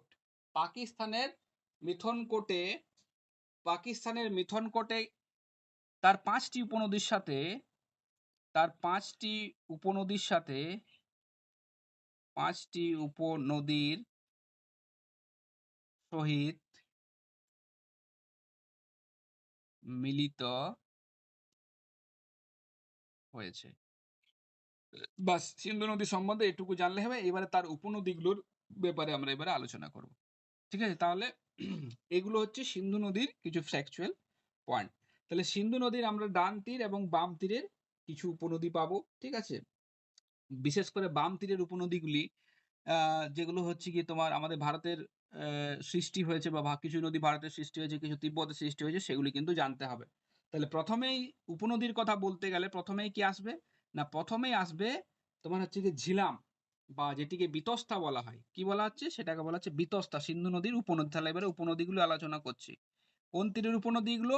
এগুলো হচ্ছে বাম তীরের উপনদী। কোন তীরের উপনদী? বাম তীরের, মানে বাম দিকের। বাম তীরের উপনদী। তাহলে প্রথমে কি আছে, আমি যে এই সিকোয়েন্সটা করছি, এই সিকোয়েন্সটা হচ্ছে গিয়ে একবারে তোমার হচ্ছে কি উত্তর থেকে দক্ষিণে, মানে একবারে সাজানো আছে। ঠিক আছে, তাহলে প্রথমে আছে কি ঝিলাম, বা এর ইংরেজি নাম হচ্ছে, ইংরেজি থেকে ঝিলাম বলা হয়, বাংলাতে বলা হয় বিতস্তা। বিতস্তা, ঠিক আছে। এর উৎস কোথায়? এদের উৎসগুলো জানবে। ঝিলাম বা বিতস্তা নদীর উৎস মনে রাখবে কাশ্মীরের পীর পাঞ্জালের যে রেঞ্জ আছে মনে রাখবে। তাহলে উৎস হিসাবে আমরা যদি দেখি, তাহলে কাশ্মীরের কাশ্মীরের কাশ্মীরের পীর পাঞ্জাল রেঞ্জের বা পীর পাঞ্জালের পাদদেশে, ঠিক আছে, একটি হ্রদ আছে, একটি হ্রদ আছে, একটি হ্রদ আছে, একটু ওয়েট করবে, ছবিটা ঠিক হয়ে যাবে। হ্রদ আছে যার নাম কি ভেরিনাগ। কি বললাম? ভেরিনাগ। ভেরিনাগ পর্শবন। ঠিক আছে, তাহলে কাশ্মীরের পীর পাঞ্জালের পাদদেশে একটি হ্রদ আছে যার নাম হচ্ছে ভেরিনাগ। ঠিক আছে, এই ভেরিনাগ থেকে, এই ভেরিনাগ যে হ্রদ রয়েছে, ঠিক আছে, এই ভেরিনাগ হ্রদ থেকে, ঠিক আছে, সৃষ্টি হয়েছে কি আমার ঝিলাম বা বিতস্তা নদী। ঠিক আছে, এখন এই ঝিলাম নদীর কিছু বৈশিষ্ট্য রয়েছে। ঠিক আছে, কিছু বৈশিষ্ট্য কি না, এখানে জানবে যে হচ্ছে গিয়ে এই ঝিলাম নদী দ্বারা, ঝিলাম নদী কাশ্মীর যে ভ্যালি আছে, কাশ্মীর যে উপত্যকা আছে, কাশ্মীর উপত্যকার মধ্য দিয়ে প্রবাহিত। ঠিক আছে, কাশ্মীর উপত্যকার মধ্য দিয়ে প্রবাহিত হয়েছে, মধ্য দিয়ে প্রবাহিত হয়েছে। এবং কি, এবং মনে রাখবে, এবং এই যে এখানে তোমার যে উলার যে হ্রদ আছে, ঠিক আছে, এই উলার হ্রদের জলের উৎস হচ্ছে এই নদী, উৎস হলো এই নদী। ঠিক আছে, তাহলে দেখো ঝিলাম নদী সম্বন্ধে যে কটা জানতে হবে জিনিস, সেটা হচ্ছে এর উৎস কোথায় হয়েছে, এর কিছু ক্যারেক্টারিস্টিক আছে, যেমন কাশ্মীর উপত্যকার মধ্য দিয়ে এই নদী প্রবাহিত হয়েছে। কোশ্চেনটা ছিল 16 সালের এসএসসিতে। দেখো আবার 16 সালের এসএসসি আবার তোমাদেরকে সবাইকে নতুন করে দিতে হয়। ঠিক আছে, হুম, তাহলে দেখো উলার, উলার যে মিষ্টি জলের হ্রদ, সেখানে হচ্ছে কি এই নদী। মনে রাখবে ঝিলাম নদী কিন্তু, ঝিলাম নদীতে মিয়েন্ডার দেখা যায়, মনে রাখবে। তাহলে একটা জিনিস, এখানে ঝিলাম নদীতে মিয়েন্ডার দেখা যায়। ঠিক আছে, যদি কোশ্চেনে আসে যে কোন নদীতে উচ্চ প্রবাহে মিয়েন্ডার দেখা যায়, মনে রাখবে ঝিলাম নদীতে কিন্তু মিয়েন্ডার দেখা যায়। মিয়েন্ডারিং হয়েছে প্রচুর, তুমি নেটে সার্চ করবে যে মিয়েন্ডারস অফ ঝিলাম রিভার, প্রচুর কিন্তু তোমার দেখতে হবে। অ্যাকচুয়ালি ওগুলো কি, এগুলি অ্যাকচুয়ালি হচ্ছে কি হ্রদ। আগে পূর্বে এগুলি হ্রদ ছিল, সেই হ্রদগুলি পরবর্তীতে তোমার নদী বাঁকের সৃষ্টি হয়েছে, নদীর জল সেগুলি দিয়ে প্রবাহিত হয়েছে, ওই জন্য সেখানে নদী বাঁক আছে। তাহলে ঝিলাম নদীর নদী বাঁক একটি উল্লেখযোগ্য বৈশিষ্ট্য। নদী বাঁক, নদী বাঁক নাহলে আমরা কোথায় দেখতে পাই? মধ্যগতিতে নদী বাঁক দেখতে পাই, কিন্তু ঝিলাম নদীতে উচ্চ গতিতে তুমি নদী বাঁক দেখতে হবে, নদী বাঁক দেখা যায়। ঠিক আছে, এখন এই ঝিলাম নদী কোথায় মিলিত হয়েছে, এদিকে আমি লিখছি পয়েন্ট করে।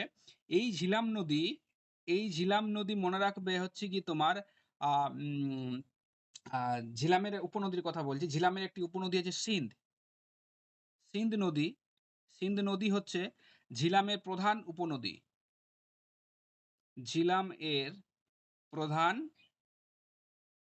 কি উপনদী হয়েছে। বাস, ঝিলাম সম্বন্ধে বা ঝিলাম সম্পর্কে এটুকু জানলে হবে। এটা প্রথম আমরা কি পেলাম, তাহলে ঝিলাম। পরেরটাতে আমরা যাব, পরে কি আছে, পরে আমাদের আছে সেটা হচ্ছে গিয়ে তোমার চেনাব বা চন্দ্রভাগা নদী। ঠিক আছে, চেনাব বা চন্দ্রভাগা। একটু ওয়েট করবে, ঝাপসা হয়ে যেত আবার ঠিক হয়ে যাবে।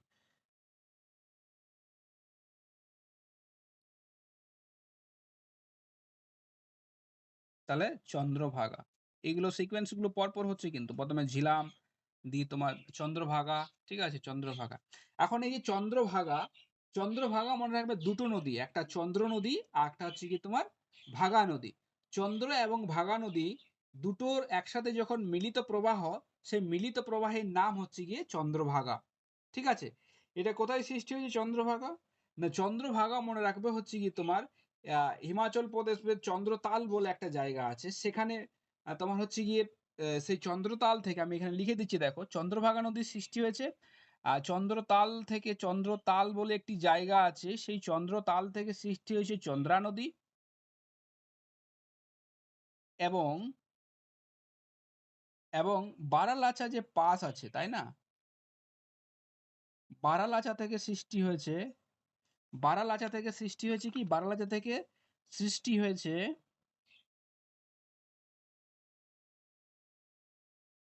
কি, ভাগা নদী। তাহলে দেখো উৎস কোথায়, চন্দ্রতাল কোথায়, চন্দ্রতাল থেকে চন্দ্রা নদী, এবং বারালাচা থেকে সৃষ্টি হয়েছে ভাগা নদী।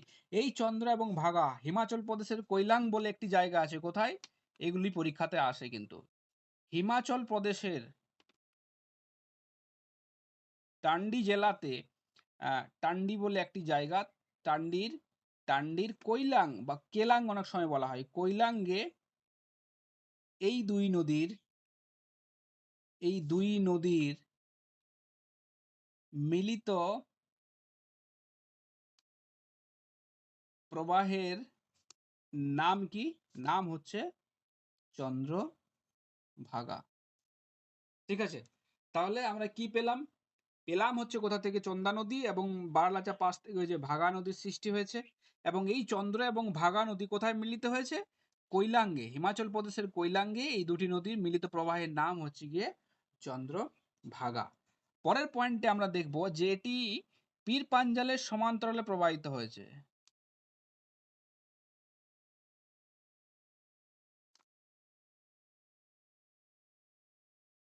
সমান্তরালে প্রবাহিত হয়েছে, ঠিক আছে।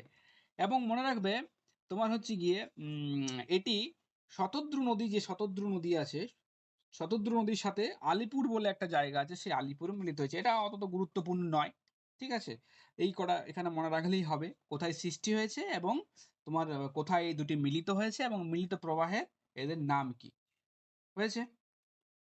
এইবারে দেখো আমরা যাবো চন্দ্রভাগা, এখানে শেষ হলো, এবারে ইরাবতী নদী।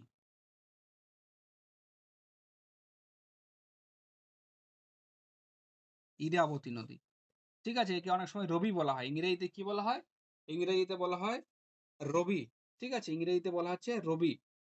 এখন ইরাবতী নদী কি হয়েছে না, এটারও তোমার হচ্ছে সৃষ্টি কোথায়, হিমাচল প্রদেশের কুলু পাহাড়ের রোটাং গিরিপথ আছে।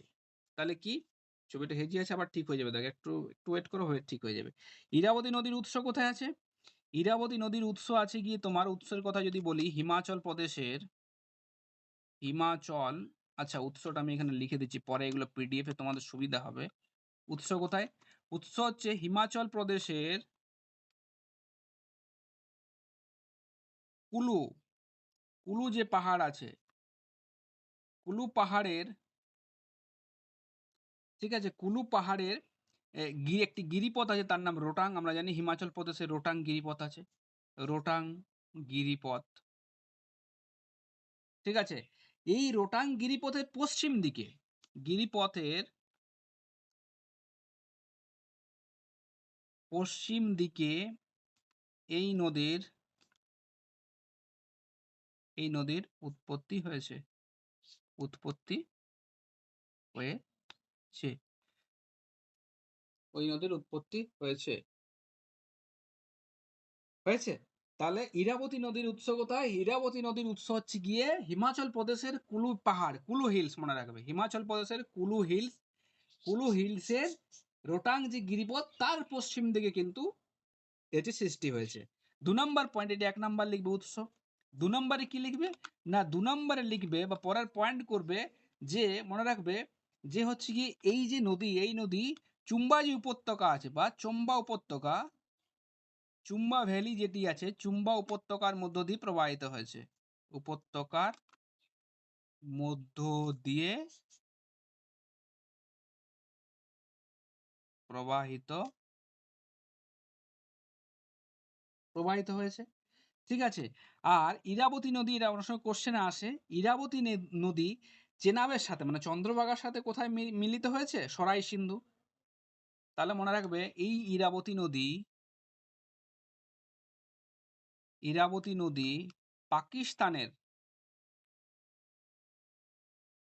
পাকিস্তানের সরাই সিন্ধুর কাছে বা সরাই সিন্ধের কাছে, কি সরাই সিন্ধের কাছে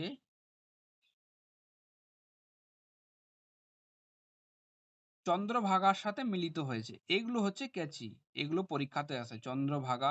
চন্দ্রভাগার সাথে মিলিত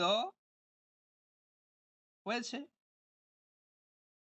বা অনেক সময় এটা থাকে ওই যে জায়গাটা সরাই সিন্ধু যে জায়গাটা বলছে সেটা অনেক সময় আহমদপুর শিয়ল বলে জায়গা। আহমদপুর আমি ব্র্যাকেটে লিখে দিচ্ছি, কি আহমদপুর শিয়ল, পাকিস্তানের আহমদপুর বা আহমদপুর বা শিয়লে মিলিত হয়। পুরো বড় জায়গাটা হচ্ছে কি শিয়ল, আর পুরোটা হচ্ছে কি তোমার সরাই সিন্ধ হচ্ছে পুরো জায়গাটা, আর জায়গাটা যদি এক্সাক্ট লোকেশন হয় তখন সেটা হবে আহমদপুর বা শিয়ল, শিয়ল নয় শিয়ল। হয়েছে? তাহলে ইরাবতী নদীর আমরা উৎস পেলাম কোথায়? হিমাচল প্রদেশের কুলু পাহাড়ের রোহতাং গিরিপথের পশ্চিম দিক। এই নদী চুম্বা উপত্যকার উপর প্রবাহিত হয়েছে এবং পাকিস্তানের সরাই সিন্ধ বা আহমদপুরে চন্দ্রভাগা নদীর সাথে কিন্তু মিলিত হয়েছে। হয়েছে? এরপরে দেখো আমরা পাবো বিপাশা নদী বা বিয়াস। ঠিক আছে? তাহলে আমি সিকোয়েন্সটা কিন্তু পর আসছি, একবার উত্তর থেকে দক্ষিণে একবার সঠিক সিকোয়েন্সে আসছি। বিয়াস বা বিপাশা, বিপাশা নদী, বিপাশা যে নদী আছে এই নদীর উৎস কোথাও মনে রাখবে, এটিও হচ্ছে রোটাং গিরিপথ। এই যে রোটাং গিরিপথ দেখলাম, সেই রোটাং গিরিপথ, তাহলে উৎস কি না, উৎস হবে রোটাং গিরিপথের, এটা কোথায় ছিল? রোটাং গিরিপথের পশ্চিমে ছিল, রোটাং গিরিপথের পূর্ব দিকে হবে এটা। রোটাং গিরিপথের পূর্ব দিকে, রোটাং গিরিপথের পূর্ব দিকে বিয়াসকুন্ড বলে একটি হ্রদ আছে। কি বিয়াসকুন্ড বা বিয়াস হ্রদ আছে, বিয়াস হ্রদ বা বিয়াস কুন্ড আছে। কুন্ড মানে হচ্ছে গিয়ে জলের যে স্রোত, সেই বিয়াস কুন্ড থেকে এই বিপাশা নদীর সৃষ্টি হয়েছে। ঠিক আছে? আর একটি এখানে জিনিস মনে রাখবে, সেটি হচ্ছে গিয়ে এই বিপাশা নদী, এই বিপাশা নদী কোথায়? বিপাশা নদী পাঞ্জাবের হরিকা বলে একটি জায়গা আছে। হরিকা ওয়েটল্যান্ড তোমরা জানো, উত্তর ভারতের সব থেকে বড় ওয়েটল্যান্ড হচ্ছে গিয়ে হরিকা ওয়েটল্যান্ড। মানে তোমার হচ্ছে গিয়ে এই হরিকা যে এরিয়াটা আছে পাঞ্জাবের, সেই হরিকাতে কি হয়েছে, শতদ্রু নদীর সাথে, শতদ্রু বা সতলেজ, শতদ্রু নদীর সাথে মিলিত হয়েছে, মিলিত হয়েছে। ব্যাস, বিপাশা নদী সম্বন্ধে এটুকু জানলেই হবে। তাহলে বিপাশা নদী কোথায়? তাহলে তোমাদেরকে যদি কোশ্চেনে দেয় যে হচ্ছে কি তোমার বিপাশা নদীর উৎপত্তি কোথায়? রোটাং গিরিপথ। ইরাবতী নদীর উৎপত্তি কোথায়? ইরাবতী নদীর উৎপত্তি রোটাং গিরিপথ। যদি কোশ্চেনে দেয় যে রোটাং গিরিপথ থেকে কোন দুটো নদীর সৃষ্টি হয়েছে, রোটাং গিরিপথ থেকে কোন দুটো নদীর সৃষ্টি হয়েছে, না একটা হচ্ছে বিপাশা নদী, একটা হচ্ছে ইরাবতী নদী। ঠিক আছে? এখন এখানেও একটা কোশ্চেন আছে যে হিমাচল প্রদেশ থেকে কোন কোন নদীর সৃষ্টি হয়েছে। না দেখো, হিমাচল প্রদেশে কি এই যে চন্দ্রতাল কোথায় আছে, লেখাটা আবার হেজিয়ে এসছে, একটু ওয়েট করো, ঠিক হয়ে যাবে। ঠিক আছে? আর এখানে কি আছে চন্দ্রতাল, এটা হচ্ছে হিমাচল প্রদেশ, আমি এখানে লিখে দিচ্ছি হিমাচল প্রদেশ।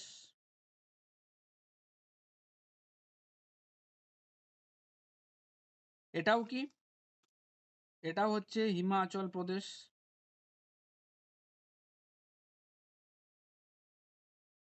ঠিক আছে? এটাও হচ্ছে হিমাচল প্রদেশ। একটু ওয়েট করো, ওর ঠিক হবে। হিমাচল প্রদেশ হয়েছে। হিমাচল প্রদেশ। তাহলে এই যে তিনটে নদী চন্দ্রভাগা, ইরাবতী আর বিপাশা, ঠিক আছে, এই তিনটে নদী ঠিক আছে, বা বিয়াস, এই তিনটে নদীর উৎস কোথায়? হিমাচল প্রদেশ। ঠিক আছে? পরীক্ষাতে কিন্তু কোশ্চেন দেয় যে কোন তিনটে নদীর সৃষ্টি হয়েছে হিমাচল প্রদেশ থেকে, বা কোন দুটো নদীর সৃষ্টি হয়েছে রোটাং গিরিপথ থেকে। রোটাং বললে ইরাবতী এবং বিপাশা হবে, আর যদি হিমাচল প্রদেশ বলে তাহলে চন্দ্রভাগা, ইরাবতী আর হচ্ছে বিপাশা। এই তিনটে হচ্ছে গিয়ে তোমার সৃষ্টি হয়েছে কোথা থেকে? এই তিনটে নদীর সৃষ্টি হয়েছে হিমাচল প্রদেশ থেকে। এরপরে আমরা লাস্ট আসবো বাম তীরের উপনদী, সেটা হচ্ছে শতদ্রু নদী। ঠিক আছে? শতদ্রু নদী কি? শতদ্রু বা সুতলেজ, সতলেজ বলা হয় শতদ্রু নদী। তাহলে শতদ্রু নদী উৎস কোথায় আমরা প্রথমেই দেখব। শতদ্রু নদীর উৎস কোথায়? না, শতদ্রু যে নদী আছে, শতদ্রু নদী মনে রাখবে তিব্বতের মানস সরোবরের একটি অংশ আছে, সেটির নাম হচ্ছে রাক্ষস তাল। রাক্ষস তাল বলা হয়, বা বাংলাতে বলা হয় রাক্ষস তাল, দেখবে। ঠিক আছে, মনে রাখবে উৎস কোথায় শতদ্রু নদীর। শতদ্রু নদীর হচ্ছে কি তোমার উৎস তিব্বতের মানসরোবরের একটি অংশ, তার অংশটির নাম কি হচ্ছে? অংশটির নাম হচ্ছে রাক্ষস তাল। তাহলে উৎস হিসাবে আমরা কি লিখবো এখানে? উৎস হচ্ছে তিব্বতের মানসরোবরের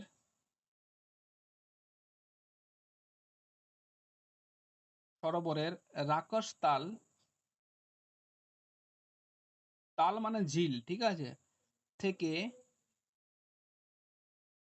এই নদীর সৃষ্টি। এই নদীর সৃষ্টি হয়েছে। তাহলে কোথা থেকে সৃষ্টি হয়েছে? না, তিব্বতের মানসরোবরের যে রাক্ষস তাল আছে, সেই রাক্ষস তাল থেকে এই তোমার হচ্ছে গিয়ে নদীর সৃষ্টি হয়েছে। ঠিক আছে, মনে রাখবে এখানে আরেকটি জিনিস, এটি হচ্ছে কি তোমার যে শিবকিলা গিরিপথ আছে হিমাচল প্রদেশের শিবকিলা যে গিরিপথ আছে, কি শিবকিলা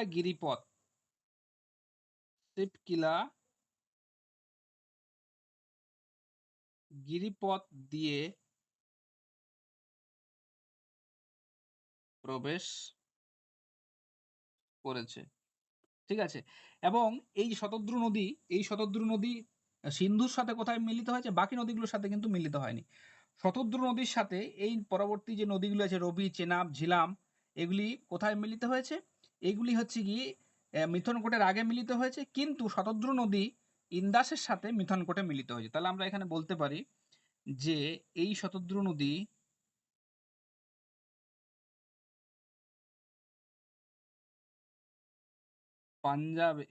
পাকিস্তানের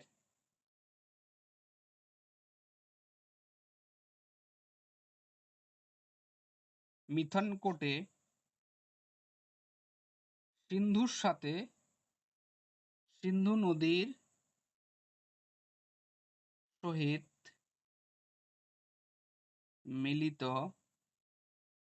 হয়েছে। ঠিক আছে,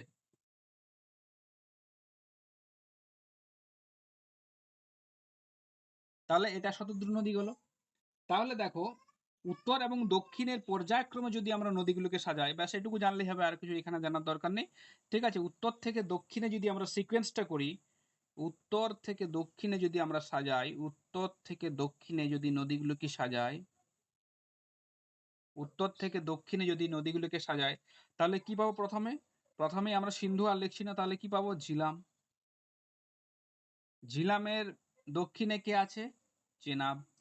চেনাবের দক্ষিণে কে আছে? রবি। রবির দক্ষিণে কে আছে? বিপাশা।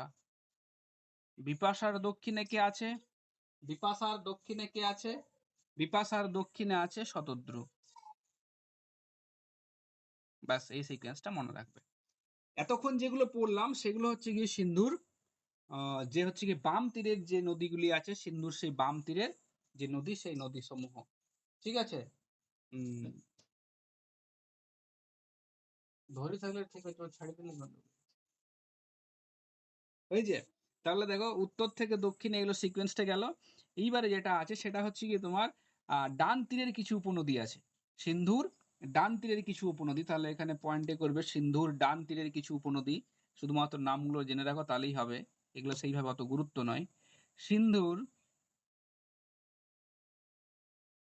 ডান তীরের উপনদী সমূহ, বা ডান তীরের নয়, ডান সাইডের আর কি, ডান দিকের উপনদী সমূহ কি কি আছে? ডান তীরের উপনদী সমূহ, ঠিক আছে, এখানে কি আছে? সায়ক আছে, ঠিক আছে, সিগার আছে, গিলগিট আছে। এগুলোর নামগুলো শুধু মনে রাখলেই হবে, আর সেইভাবে এখান থেকে কিছু আসে না। ঠিক আছে, সায়ক নদী অনেক সময় এটাকে সিয়ক নদীও বলা হয়। কি বলা হচ্ছে? সিয়ক নদীও বলা হচ্ছে, নদীও বলা হয়। ঠিক আছে? ব্যাস এইটুকু মনে রাখলেই হবে। তাহলে এই যে এতক্ষণ যেটা পড়লাম সেটা হচ্ছে টোটাল যে ইন্দাস যে তোর হচ্ছে গিয়ে তোমাদের ইন্দাস যে রিভার সিস্টেম আছে সেই ইন্দাস রিভার সিস্টেমের উম বা রিভার সিস্টেমের আমরা পড়লাম। ঠিক আছে? এইবার আমরা আসবো একটু ছোট করে ব্রহ্মপুত্র যে রিভার সিস্টেম আছে সেই ব্রহ্মপুত্র রিভার সিস্টেম। ঠিক আছে? তাহলে দেখো এখন ছবিতে একবার দেখে নাও এটা। ছবিতে এই যে তোমার ব্রহ্মপুত্র, তোমার দেখো একটা জিনিস তোমরা খেয়াল করে একটু ভালো করে দেখো। বেশিরভাগ যে নদীগুলো আছে, রিভার সিস্টেমগুলো দেখো, এখান থেকে সৃষ্টি হয়েছে তিব্বতের এই জায়গাগুলো। তিব্বতের এখানে আছে, এখানে আছে, এখানে বেশিরভাগ এই জায়গাটাতেই নদীগুলো সৃষ্টি হয়েছে। কেন? এই জায়গাটার থেকেই কেন নদীগুলো সৃষ্টি হয়েছে? মনে রাখবে এই যে জায়গাটা, এই জায়গাটা হচ্ছে গিয়ে ঠিক একটা উঁচু টাইপের জায়গা। ঠিক আছে? তাহলে যে জায়গাটা উঁচু সেখান থেকেই তো নদীর সৃষ্টি হয়। তাদের যেখানে সৃষ্টি হয়েছে সেই জায়গাটা প্রায় কাছাকাছি। দেখো এখানে ট্রান্সপো মানে হচ্ছে গিয়ে ব্রহ্মপুত্র নদী এখানে আছে, এখানে সিন্ধু নদী আছে, এখানে শতদ্রু নদী আছে। দেখেছো তো? এই জায়গাটাতে কি এখানে হচ্ছে গিয়ে উঁচুতে অবস্থিত এবং এখানে বরফ গোলা জলের স্রোত কিন্তু সবসময় থাকে। ঠিক আছে? এবং বেশিরভাগ ক্ষেত্রে আমরা জানি এই মধ্যভাগটা যেটা আছে হিমালয়ের সেই মধ্যভাগটা সবথেকে উঁচু। এখানে ফোর্স বেশি পেয়েছিল তাই জন্য এখানে উঁচু হয়েছে। এখন দেখেন ব্রহ্মপুত্র নদী একটু দেখে নাও। ব্রহ্মপুত্র নদী দেখো এখানে ট্রান্সপো যেটা আছে তিব্বতের নাম সাংপো বা ট্রান্সপো বলা হয়, এটা বাংলাতে হবে সাংপো। ঠিক আছে? এখানে তিব্বতের এই যে তোমার এখানে মানস সরোবর যে লেক আছে, ঠিক আছে? এখানে কৈলাস শ্রেণীর কি আছে মানসরোবর লেক আছে। এই মানসরোবরের কাছেই চেমাইং-দুং বলে একটি হিমবাহ আছে। কি হিমবাহ থাকছে? চেমাইং-দুং হিমবাহ থাকছে। এই চেমাইং-দুং হিমবাহ এখানে কি আছে? চেমাইং-দুং হিমবাহ আছে।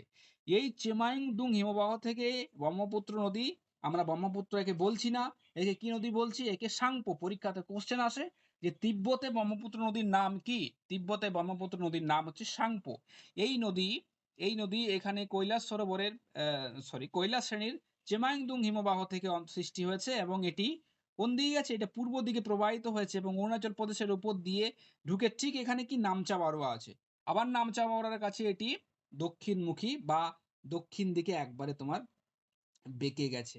ঠিক আছে? এটি বেঁকে গেছে। ঠিক আছে? বেঁকে গিয়ে এটি তোমার ভারতে প্রবেশ করেছে।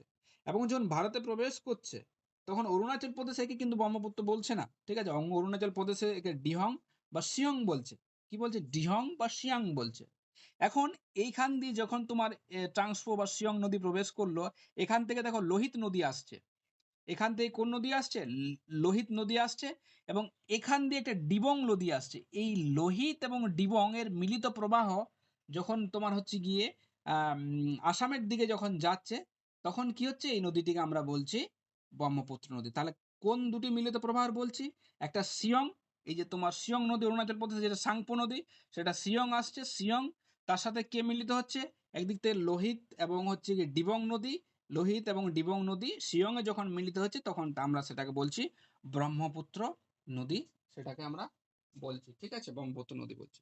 তাহলে দেখো এই ব্রহ্মপুত্র নদী আবার তোমার হচ্ছে গিয়ে এখানে এসে তোমার মেঘালয়ের পাশ দিয়ে এসে তোমার হচ্ছে গিয়ে তিস্তা নদীর সাথে মিশে তোমার হচ্ছে গিয়ে বাংলাদেশে যমুনা নামে প্রবাহিত হয়ে বঙ্গোপসাগরে গিয়ে পড়েছে। ঠিক আছে? তাহলে আমরা কি কি পেলাম এখানে? ব্রহ্মপুত্র রিভার সিস্টেমের আমরা কিছু উপনদী দেখতে পাবো। ঠিক আছে? এবারে দেখো আমরা যদি এখানে পয়েন্ট গুলো লিখি তাহলে কি কি পাবো ব্রহ্মপুত্র নদীতন্ত্রে?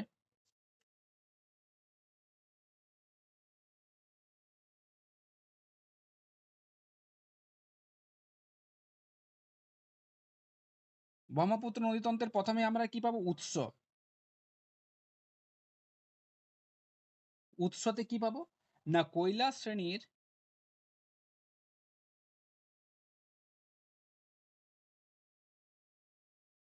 শ্রেণীর চেমাইংদুং হিমবাহ হয়েছে। একবার পয়েন্টে গেল। ২ নম্বর কি? তিব্বতে মনে রাখবে এর নাম, তিব্বতে এর নাম কি? এর নাম সাংপো। তারপরের পয়েন্টে কি লিখবে? না নামচা বারোয়ার কাছে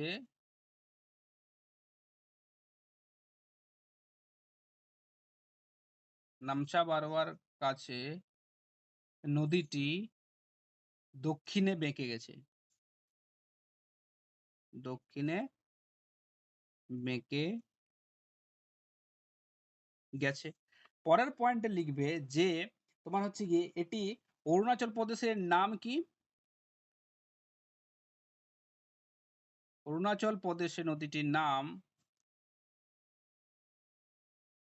এই নদীর নাম আমরা কি পাবো? সিয়াং বা বলছে ডিহং।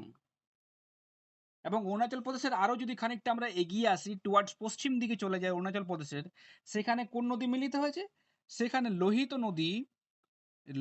নদী তার সাথে কি এই যে সিয়ং নদী যেটি আসছে, লোহিত নদী এবং সিয়ং নদী, লোহিত নদী তার আগে তার সাথে তোমার ডিবং নদী মিশে গেছে, ঠিক আছে। সিয়ং নদীর মিলিত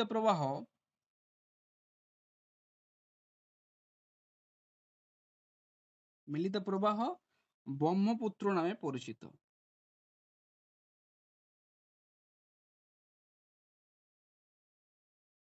ব্রহ্মপুত্র নামে পরিচিত হয়েছে। এইবারে কি করবে? এইবারে এই নদীটিতে মনে রাখবে আসামে প্রচুর বন্যা হয়, ঠিক আছে। আসামে কেন বন্যা হয়? কারণ হঠাৎ করে তুমি অরুণাচল প্রদেশ যদি এরিয়াগুলো দেখো, তার তুলনায় আসাম কিন্তু সমভূমিতে অবস্থিত, মাঝখানে, ঠিক ঠিক আছে। এখন চারিদিক থেকে যে ব্রহ্মপুত্র নদী প্রচুর পরিমাণে, যে আসাম টাসামে দেখবে বিনুনিরূপী জলনির্গম প্রণালী দেখা যায়, ঠিক আছে। নদী এঁকে বেঁকে প্রবাহিত হয়েছে, ঠিক আছে। কারণ প্রচুর পরিমাণে ব্রহ্মপুত্র নদী যেমন সেডিমেন্ট নিয়ে আসছে, তার সাথে কে নিয়ে আসছে? তার আগে একটু ছবিটা করে নাও ব্রহ্মপুত্র এবং তার উপনদী নিয়ে, তাহলে বুঝতে সুবিধা হবে। ঠিক এইভাবে করো, এদিক থেকে আছে, কালো পেনে করি, তাহলে ছবিটা আরো দেখতে ভালো লাগবে।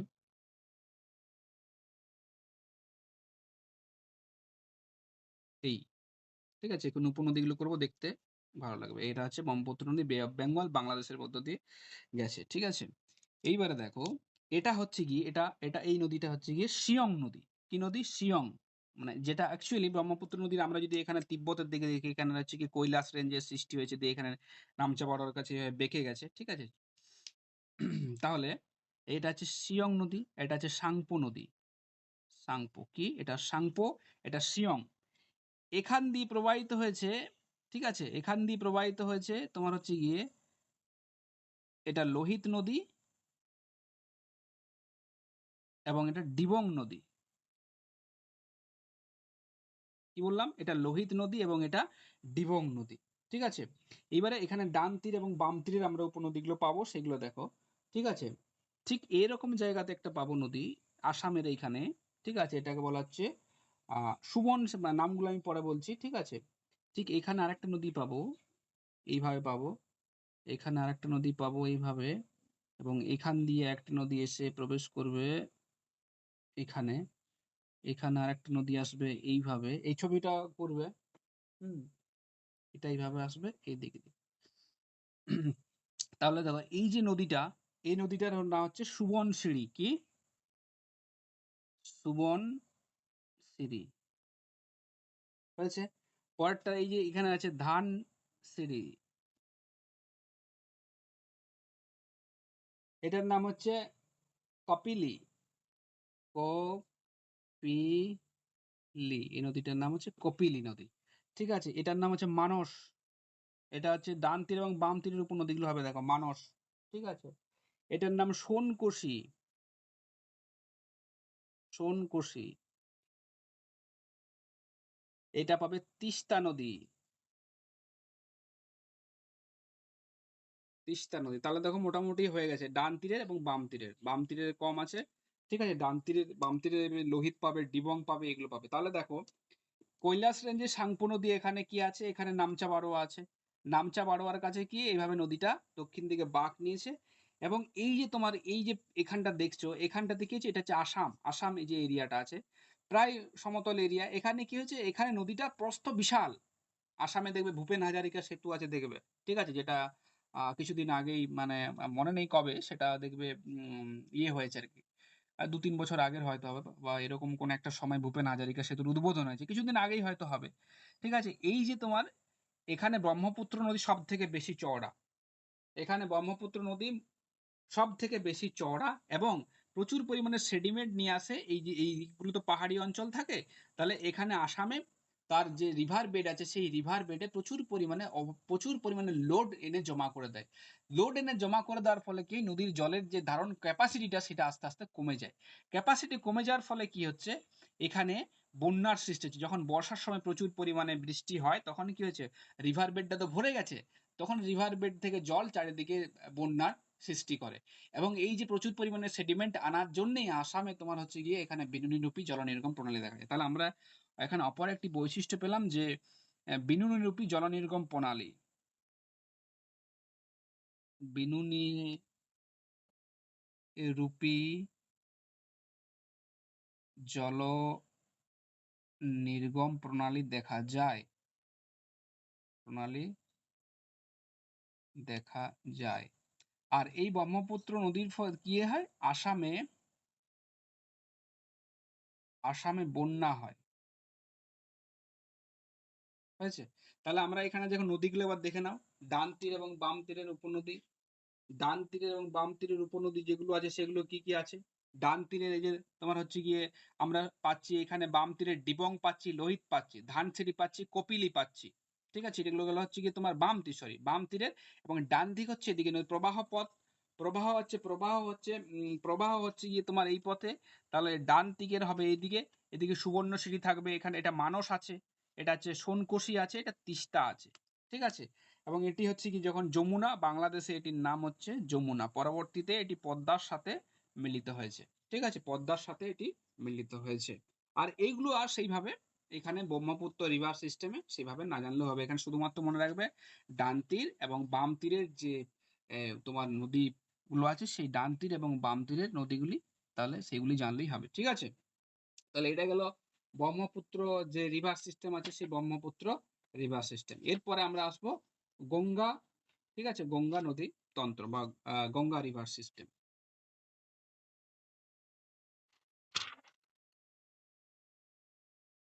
আচ্ছা, গঙ্গার অরিজিনটা আমরা প্রথমেই দেখবো, তারপরে গঙ্গার উপনদী এবং তোমার যেগুলো আছে সেগুলো আমরা দেখবো, ঠিক আছে। তাহলে গঙ্গা নদী তন্ত্র,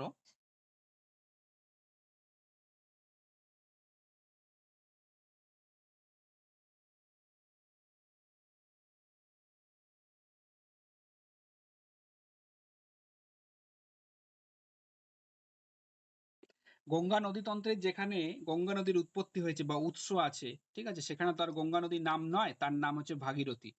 এখন আমরা এখানে দেখবো এখানে প্রয়াগ গুলো আছে, বিভিন্ন জায়গাতে বিভিন্ন নদী এসে মিলিত হয়েছে, সেগুলিকে প্রয়াগ বলা হয়। এখন আমরা দেখবো এই যে গঙ্গা নদীর যে নাম, সেই নামের আগে মানে যেখানে সৃষ্টি হয়েছে, যেটা হচ্ছে গিয়ে তোমার গোমুখ গুহা বলো বা এর অরিজিন কি হবে, ঠিক আছে, বা কার সাথে মিশে গঙ্গা নদীর সৃষ্টি হয়েছে বা কোন জায়গাতে মিশে সৃষ্টি হয়েছে, সেগুলো আমরা একটু দেখে নেব, ঠিক আছে। এগুলো আমরা বিভিন্ন কালারে করছি, তাহলে দেখতে ভালো লাগবে আর পড়তেও ভালো লাগবে। দেখো সবই ঠিক আছে, কিন্তু যদি একটু কোয়ালিটিটা ঠিক হতো,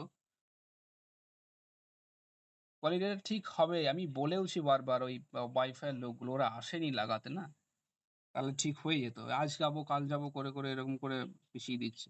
আর আমার ধরো এই যে যেটাতে পড়াচ্ছি এখানেও সাবস্ক্রিপশন নেওয়া হয়েছে, তাহলে আর দুবার করে সাবস্ক্রিপশন নিতে গেলে তো ধরো একটা পয়সার ব্যাপার, বুঝতেই পারছো, ঠিক আছে। তাহলে গঙ্গা নদী তন্ত্র আমরা দেখে নিই একবার।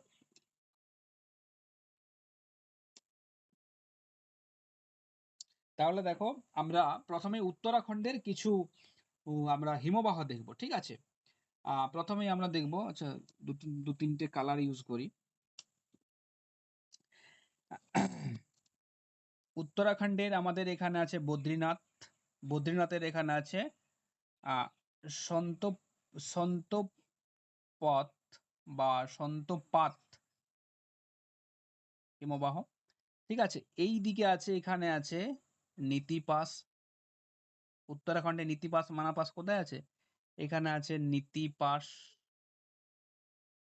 হয়েছে। এই দিকে আছে কি কেদারনাথ, কেদারনাথ বদ্রীনাথ, এটা আছে বদ্রীনাথ, সত্যি এটা বলা হয়নি, এটা বদ্রীনাথ, এই জায়গাটার নাম হচ্ছে বদ্রীনাথ, হয়েছে। এই জায়গাটাতে আছে তোমার হচ্ছে গিয়ে কেদারনাথ। এই কেদারনাথে গ্লেসিয়ার লেক আউটব্রাস্ট হয়েছিল, মনে আছে তো 2013 সালে। এসেছি, এটার হিমবাহটার নাম হচ্ছে চোরাবাড়ি গ্লেসিয়ার, চোরাবাড়ি, চোরাবাড়ি হিমবাহ, ঠিক আছে। এটা সন্তপথ গ্লেসিয়ার, এখানে নীতি পাস ছোট একটি এখানে তোমার হচ্ছে গিয়ে হিমবাহ আছে, ঠিক আছে। আর ঠিক এইখানে আছে উত্তরকাশী, এটা উত্তরাখণ্ডে, কিন্তু এখানে আছে উত্তরকাশী। এখানেই আছে গোমুখ গুহা। কি জায়গাটার নাম বললাম? উত্তরকাশী। উত্তরকাশী, ঠিক আছে? উত্তরকাশী। এই যে আছে ছবিটা দেখো, এখনই ঠিক হয়ে যাবে, একটু বাদেই ঠিক হয়ে যাবে, ঠিক আছে? হ্যাঁ দেখো ঠিক হয়ে যাচ্ছে, উত্তরকাশী। এই জায়গাটার নাম হচ্ছে কি গোমুখ, গোমুখ হিমবাহ। সব থেকে বেশি মাত্রায় কিন্তু গ্লোবাল ওয়ার্মিং এর প্রভাবে গোমুখ যে গঙ্গোত্রী যে হিমবাহ আছে, গোমুক্ত গুহাটার নাম যেখান থেকে সৃষ্টি হয়েছে, এই গঙ্গোত্রী হিমবাহ প্রত্যেক বছর 1 থেকে 1.5 কিলোমিটার কিন্তু পিছিয়ে যাচ্ছে, বা তার থেকে একটু কম হারেই যাচ্ছে। টোটাল এখন পর্যন্ত 1.5 কিলোমিটারের মতো কিন্তু পিছিয়ে গেছে গ্লোবাল ওয়ার্মিং এর জন্য। আস্তে আস্তে আস্তে আস্তে যে গঙ্গার যে ভাগীরথীর যে সৃষ্টিটা, বা গঙ্গার, আমরা মনে করি যে গঙ্গার সৃষ্টিটা এখান থেকে হয়েছে, তাহলে এটা আরো পিছিয়ে যাচ্ছে। তাহলে এইগুলি হচ্ছে গিয়ে আমার মেন পয়েন্ট। এই পয়েন্টগুলো থেকে বিভিন্ন নদীর সৃষ্টি হয়েছে, এবং বিভিন্ন নদীর সৃষ্টি হয়ে বিভিন্ন জায়গাতে এসে মিশেছে, ঠিক আছে? মিশে বিভিন্ন জায়গায় বিভিন্ন নাম হয়েছে, ঠিক আছে? তাহলে প্রথমেই দেখো, এই বদ্রীনাথ এবং বদ্রীনাথ থেকে একটি নদীর সৃষ্টি হয়েছে, ঠিক আছে? এই যে বদ্রীনাথ, বদ্রীনাথ আমরা এখন এগুলোতে পরে আসবো, ঠিক আছে? বদ্রীনাথ থেকে একটি নদীর সৃষ্টি হয়েছে, তার নাম হচ্ছে গিয়ে বিষ্ণুগঙ্গা। কি? বদ্রীনাথ থেকে একটি নদীর নাম সৃষ্টি হয়েছে, সেটির নাম বিষ্ণুগঙ্গা। এবং এই যে নীতিপাশ, নীতিপাশ থেকে অপর একটি নদীর সৃষ্টি হয়েছে, তার নাম হচ্ছে ধৌলিগঙ্গা। কি বললাম? কি বললাম? নীতিপাশ থেকে একটি নদীর সৃষ্টি হয়েছে, সেটির নাম ধৌলিগঙ্গা হয়েছে। বদ্রীনাথের সন্তপথ যে গ্লেসিয়ার আছে, সেই গ্লেসিয়ার থেকে সৃষ্টি হয়েছে কি নদী? বিষ্ণুগঙ্গা। কি নদীর সৃষ্টি হয়েছে? বিষ্ণুগঙ্গা। এই ধৌলিগঙ্গা এবং বিষ্ণুগঙ্গা বিষ্ণুপ্রয়াগ নামক জায়গাতে মিলিত হয়েছে। এখানে বিষ্ণুপ্রয়াগ, ঠিক আছে? বিষ্ণুগঙ্গা কোথায়? বিষ্ণুপ্রয়াগে মিলিত হয়েছে, বিষ্ণুপ্রয়াগে। তাহলে পরীক্ষাতে কোশ্চেন আসতে পারে যে বিষ্ণুপ্রয়াগে কোন দুটো নদী মিলিত হয়েছে? না, ধৌলিগঙ্গা এবং হচ্ছে বিষ্ণুগঙ্গা। এই ধৌলিগঙ্গা এবং বিষ্ণুগঙ্গা, ঠিক আছে? ধৌলিগঙ্গা এবং বিষ্ণুগঙ্গা সোজা একবারে প্রবাহিত হয়েছে অলকনন্দা নাম নিয়ে একবারে দেবপ্রয়াগ পর্যন্ত। তাহলে আমি যদি পয়েন্টটা করে নিই, এখানে সোজা প্রবাহিত হয়ে গেছে এইভাবে, কোথা? দেবপ্রয়াগ পর্যন্ত। এখানে আমি বললাম দেবপ্রয়াগ এই পর্যন্ত। নাম কিন্তু একটাই পাল্টাবে, অলকানন্দা। কারণ পাল্টাবে না এই কারণেই, কারণ হচ্ছে গিয়ে তোমার নদীর নাম কখন পাল্টে? একটা নদীর সাথে যখন একটা অপর নদী এসে মিলিত হয়, নামটা তার কখন চেঞ্জ হয়? নামটা চেঞ্জ হয় যে নদীটার রিভার বেডটা সব থেকে বেশি গভীর, সেই নদীর নাম অনুসারে নদীটার নাম হয়ে যায়, ঠিক আছে? তার মানে এই পুরো নদীটার নাম হয়েছে কি? অলকানন্দা। অলকানন্দা, পুরো নদীটার নাম হচ্ছে অলকানন্দা হয়েছে। কোথায় আছে? কোথায় একবার পর্যন্ত গেছে? দেবপ্রয়াগ পর্যন্ত। নাম কিন্তু পাল্টাবে না, ঠিক আছে? নাম পাল্টাবে না। এটা আমি লিখলাম দেবপ্রয়াগ, দেবপ্রয়াগ হয়েছে। তাহলে এইবারে দেখো, বেশ কিছু নদী বিভিন্ন জায়গাতে এসে মিলিত হবে। এই যে অলকানন্দা নদী আছে, এই অলকানন্দা নদীর তোমার হচ্ছে গিয়ে এই বাঁ পাশ থেকে অপর একটি নদী, প্রথম উপনদী দন্দাকেনি, ঠিক আছে? এদের কোথায় সৃষ্টি হয়েছে না জানলেও হবে, ঠিক আছে? এরকম একটি জায়গা থেকে সৃষ্টি হয়েছে নন্দাকিনী নদী। কি বলছি? নন্দাকিনী নদী এখানে এসে মিশছে কোথায়? এখানে এসে মিশছে নন্দপ্রয়াগে। তাহলে নন্দাকিনী নদী কোথায় মিশছে? নন্দপ্রয়াগে। নন্দাকিনী কোথায় মিশছে? নন্দপ্রয়াগে এসে মিশছে। তাহলে কোশ্চেন আসতে পারে নন্দপ্রয়াগে কোন দুটো নদী মিলিত হচ্ছে? নন্দপ্রয়াগ। ঠিক নন্দাকিনী নদীর খানিকটা আগিয়ে গেলে আমরা পাবো হচ্ছে কি তোমার পিন্ডার বলে অপর একটি নদী পাবো, এখান থেকে সৃষ্টি হয়েছে। পিন্ডার নদী কর্ণপ্রয়াগে এসে মিশছে। এগুলো তোমাকে কিন্তু মুখস্থ করতে হবে। পিন্ডার নদী, কি নদী এটার নাম? পিন্ডার। পিন্ডার নদী কোথায় মিশছে? কর্ণপ্রয়াগে বা কর্ণপ্রয়াগ। প্রয়াগ মানে মিলন, আর কিছুই নাই। প্রয়াগ মানে হচ্ছে গিয়ে মিলন, ঠিক আছে? তাহলে কর্ণপ্রয়াগে মিশলো। এই দিকের খেল খতম, এইদিকে আর কোনো নদী কিন্তু আমার মিশবে না। এখন রয়ে গেছে কোনটা? রয়ে গেছে এইদিকে কেদারনাথ রয়ে গেছে, উত্তরাকাশী গোমুখ, গঙ্গোত্রী হিমবাহের যে গোমুখ আছে সেটা। এই কেদারনাথের যে চোরাবাড়ি যে হিমবাহ আছে, এই চোরাবাড়ি হিমবাহতে ফেটে গেছিল, ফেটে গিয়ে মন্দাকিনী নদীতে প্রচুর পরিমাণ বান এসেছিল। মনে রাখবে 2013 সালে যে বন্যা হয়েছিল, সেই বন্যায় চোরাবাড়ি যে গ্লেসিয়ার, সেই চোরাবাড়ি গ্লেসিয়ারের মধ্যে ফাটল দেখা দিয়েছিল। ফাটলের ফলে কি হয়েছিল? প্রচুর জল এবং তার সাথে বিভিন্ন ডেব্রিস, সেগুলি মন্দাকিনী নদী, ঠিক আছে? মন্দাকিনী যে নদী আছে, সেই নদী রিভার বেড দিয়ে প্রবাহিত হয়েছিল। ঠিক আছে? এই মন্দাকিনী নদীই সেই কেদারনাথ মন্দিরের এবং তার আশেপাশের যে বিশাল ধ্বংসের সৃষ্টি হয়েছিল এই মন্দাকিনী নদীর জন্যই সৃষ্টি হয়েছিল। তাহলে এই চোরাবাড়ি লেক থেকে সৃষ্টি হয়েছে কি? মন্দাকিনী রিভার। মন্দাকিনী রিভার কোথায় গেছে? মন্দাকিনী রিভার সোজা গিয়ে প্রবাহিত হয়ে যে রুদ্রপ্রয়াগ পর্যন্ত চলে গেছে। রুদ্রপ্রয়াগ পর্যন্ত চলে গিয়ে রুদ্রপ্রয়াগে এসে মিলিত হয়েছে অলকানন্দার সাথে। ঠিক আছে? তাহলে এই নদীটির নাম কি? এটির নাম হচ্ছে মন্দাকিনী রিভার। মন্দাকিনী নদী। ঠিক আছে? কোথায় মিশছে? মিশছে কোথায়? মিশছে রুদ্রপ্রয়াগে মিশছে। রুদ্রপ্রয়াগে মিশছে। তাহলে রুদ্রপ্রয়াগ, দেবপ্রয়াগ অবশ্যই কিন্তু মনে রাখবে। মন্দাকিনী নদী রুদ্রপ্রয়াগ এবং দেবপ্রয়াগে মিশছে। বাস, এটারও খেল খতম হয়ে গেল। এইবারে যে গোমুখ যে গুহা আছে বা এখানে গঙ্গোত্রী হিমবাহ আছে, এখানে লিখাই থাক গঙ্গোত্রী হিমবাহ। গঙ্গোত্রী হিমবাহ। এই যে এখানে উত্তরাখণ্ডে এখান থেকেই সৃষ্টি হয়েছে ভাগীরথী নদী। ভাগীরথী নদী, গঙ্গা নদীর এখানে নাম হচ্ছে ভাগীরথী নদী। ঠিক আছে? উত্তরাখণ্ডের লোক একে ভাগীরথী বলে। ঠিক আছে? তাহলে এই ভাগীরথী নদী একবারে মন্দাকিনীর সমান্তরালে প্রবাহিত হয়ে দেবপ্রয়াগে গিয়ে মিলিত হচ্ছে। তাহলে এখান থেকে উত্তরাকাশীর যে গঙ্গোত্রী আছে সেখান দিয়ে প্রবাহিত হচ্ছে কে? ভাগীরথী নদী। মিলিত হচ্ছে কোথায়? দেবপ্রয়াগে। দেবপ্রয়াগে যেই মিলিত হলো সেই দুটো নদীর অলকানন্দা নদী এবং ভাগীরথী নদীর যে তলটা আছে, রিভার বেড আছে, দুটো ইকুয়াল হয়ে গেল, সমান হয়ে গেল। যেই ইকুয়াল হয়ে গেল সেই নদীটার নাম পাল্টে গেল। কি হয়ে গেল? গঙ্গা নাম। তাহলে এখান থেকে নদীটার নাম কি হয়ে গেল? গঙ্গা নাম। কেন নামটা পাল্টে গেল নদীটার? দুটো নদীর যে রিভার বেডটা সেই রিভার বেডটা সমান হয়ে গেল। আমরা জানি যখনই দুটো নদীর রিভার বেড সমান হয়ে যায় তখনই নদীটার নাম কিন্তু পাল্টে যায়। ঠিক আছে? তাহলে এখান থেকে আমরা কি নদী পেলাম? এখান থেকে ভাগীরথী নদী পেলাম। ভাগীরথী নদী। ঠিক আছে? দেবপ্রয়াগে মিলিত হলো এবং এর টোটালটার নাম হলো কি? এই টোটাল নাম হলো হচ্ছে গঙ্গা নদী। হয়েছে?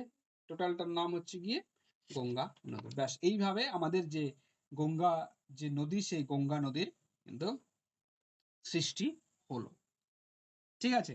এখন এই যে গঙ্গা নদী আমরা জানি হচ্ছে গিয়ে ভারতের একটা দীর্ঘতম বা দীর্ঘ একটা তোমার হচ্ছে গিয়ে নদী। ঠিক আছে? বেশ উল্লেখযোগ্য যে গঙ্গা তার উপনদীগুলি নিয়ে যে ভারতের যে বৃহৎ সমভূমি সৃষ্টি করেছে তার গুরুত্ব আমরা কতটা জানি। ঠিক আছে? সেরকম গঙ্গা নদীর কিন্তু ৩ টে গতি আছে। তোমরা জানো উচ্চ গতি, মধ্য গতি আর নিম্ন গতি। ঠিক আছে? গঙ্গা নদীর উচ্চ গতি যদি বলে, ঠিক আছে? এটা বিভিন্ন জায়গায় বিভিন্ন তোমার ফ্যাকচুয়াল কোয়েশ্চেন এ দিতে পারে। যে উচ্চ গতি কোথায়? মনে রাখবে গঙ্গার উত্তর গতি আমরা ধরেই নিচ্ছি যে গঙ্গোত্রী থেকে সৃষ্টি হয়েছে গঙ্গা নদী বা ভাগীরথী নদী। এই গঙ্গা নদীর গোমুখ থেকে একবারে হরিদ্বার পর্যন্ত যেটা আছে, গঙ্গা থেকে হরিদ্বার পর্যন্ত হচ্ছে উচ্চ গতি। হরিদ্বার থেকে রাজমহল পাহাড় যেটা আছে, রাজমহল পাহাড় পর্যন্ত হচ্ছে মধ্যগতি। আর রাজমহল পাহাড় থেকে টোটালটা যেটা আছে বঙ্গোপসাগর পর্যন্ত যেটা পড়েছে ইনক্লুডিং হচ্ছে তোমার হচ্ছে গিয়ে বাংলাদেশ, সেটা হচ্ছে গিয়ে নিম্নগতি। ঠিক আছে? এবার বিভিন্ন জায়গাতে বিভিন্ন এর বিস্তৃত রয়েছে, যেমন উত্তরপ্রদেশের দৈর্ঘ্য বেশি, বিহারের দৈর্ঘ্য কম। ঠিক আছে? এগুলো মনে রাখবে যে উত্তরপ্রদেশের দৈর্ঘ্য কত আছে, বিহারের কত আছে। ঠিক আছে? এগুলো জাস্ট রিডিং পড়ে নেবে। এখন আমরা এখানে যেটা পড়বো সেটা হচ্ছে গঙ্গা যে নদী আছে, এই গঙ্গা নদীর হচ্ছে গিয়ে গঙ্গা নদীর হচ্ছে গিয়ে যে তোমার হচ্ছে উপনদীগুলো আছে সেই উপনদীগুলো পড়বো। ঠিক আছে? এখন ডান তীর এবং বাম তীরের যে উপনদীগুলো আছে সেই ডান তীর এবং বাম তীরের উপনদীগুলো আমরা পড়বো। ঠিক আছে? একটু হেজি আছে, আবার দেখো ঠিক হয়ে যাবে।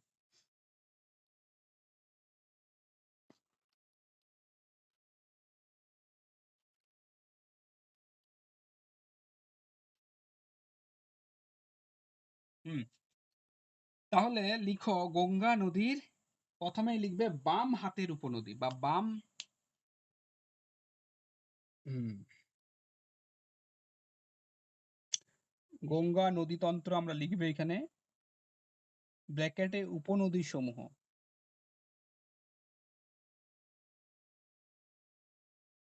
উপনদী সমূহ। তাহলে আমরা প্রথমেই গঙ্গার বাম হাতের যে উপনদীগুলো আছে বা বাম তীরের উপনদী সমূহ। ঠিক আছে? গঙ্গার বাম তীরের উপনদী সমূহ। বাম তীরের উপনদী সমূহ হচ্ছে গিয়ে প্রথমেই আসবে, আমি যদি পরপর সিকোয়েন্সে দেখি তাহলে আমরা কি পাবো দেখো।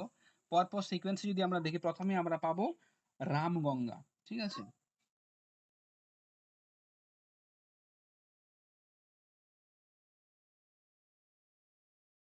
এর উৎসগুলো মনে রাখবে আর কোথায় মিলিত হয়েছে, ব্যাস।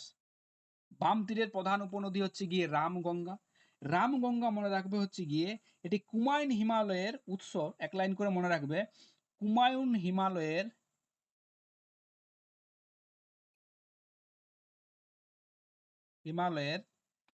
দুধটলি যে পাহাড় আছে, দুধটলি পাহাড় থেকে এর সৃষ্টি হয়েছে, পাহাড় থেকে রামগঙ্গা সৃষ্টি হয়েছে, প্রথম, 1 নম্বর। 2 নম্বরে লিখবে যে এটি কৌনজ, কৌনজ জেলা আছে ইউপির, ঠিক আছে, কৌনজে গঙ্গার সাথে মিলিত হয়েছে, ব্যাস। রামগঙ্গা সম্বন্ধে এটুকু জানলেই হবে। প্রথমটা তাহলে কি গেল, রামগঙ্গা প্রথমে গেল।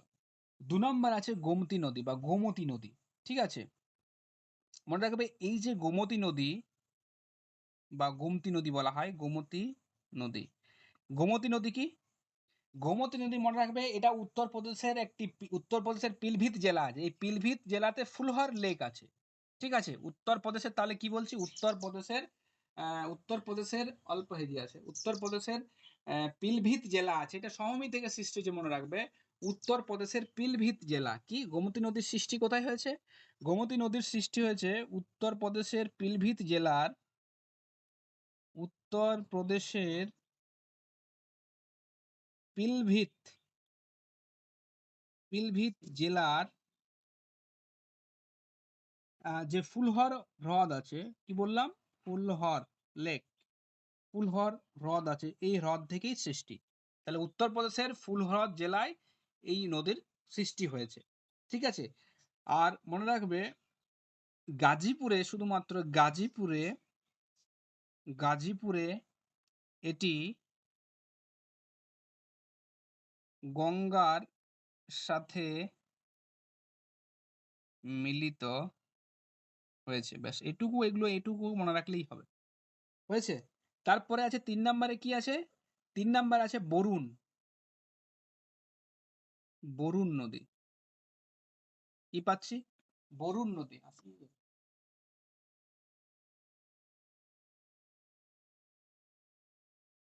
3 নম্বরে কি আছে, 3 নম্বরে আছে বরুণ নদী। বরুণ নদীর কোথায় সৃষ্টি হয়েছে, প্রয়াগরাজের ফুলপুর, মনে রাখবে, শুধুমাত্র এগুলো মনে রাখলেই হবে। প্রয়াগরাজের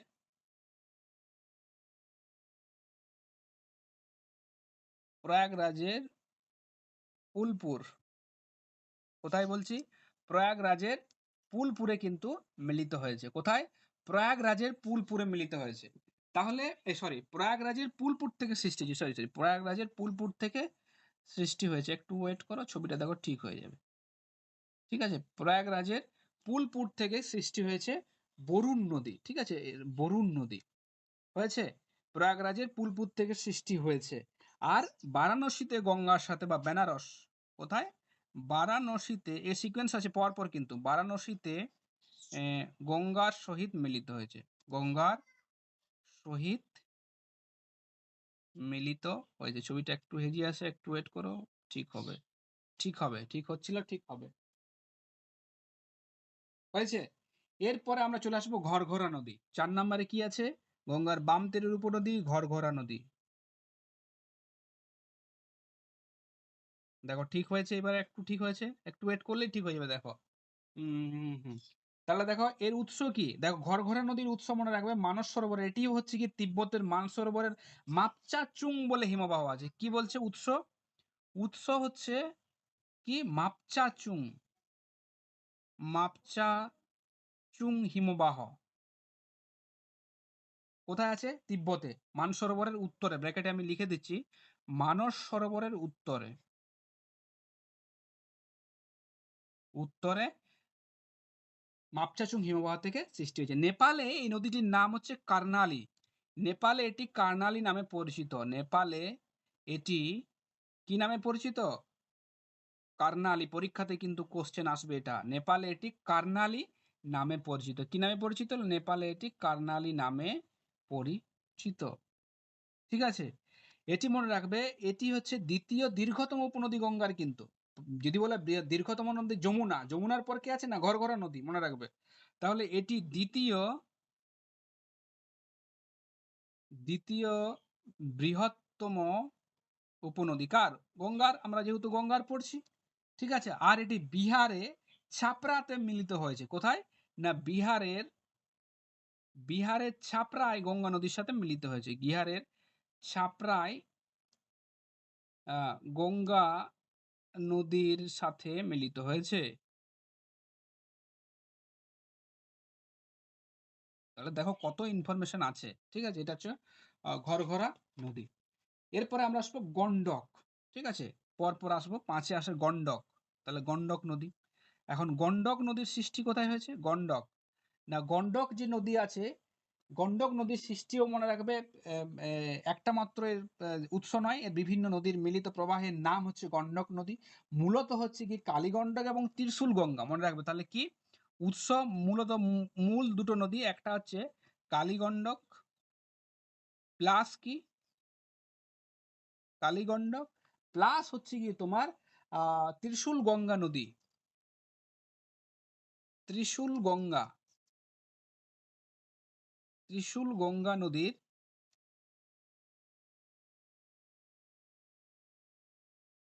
মিলিত, হ্যাঁ, কি আছে? মিলিত প্রবাহ, ঠিক আছে, মিলিত প্রবাহ। তাহলে কালীগন্ডক এবং ত্রিশূল গঙ্গার হচ্ছে গিয়ে মিলিত প্রবাহ হচ্ছে গিয়ে গন্ডক হয়েছে। এইবারে দেখো, এই যে এই নদীটি নেপালে, মনে রাখবে, নেপালে নারায়ণী নামে পরিচিত। এই নদীটি নেপালে কি নামে পরিচিত? নারায়ণী। আবার হেজি হয়েছে, আবার ঠিক হবে। নেপালে এটি কি নদী নামে পরিচিত? নেপালে এটি নারায়ণী নদী নামে পরিচিত, ঠিক আছে। আর এটি বিহারের সোনপুরে গঙ্গা নদীর সাথে মিলিত হয়েছে। বিহারের সোনপুরে গঙ্গা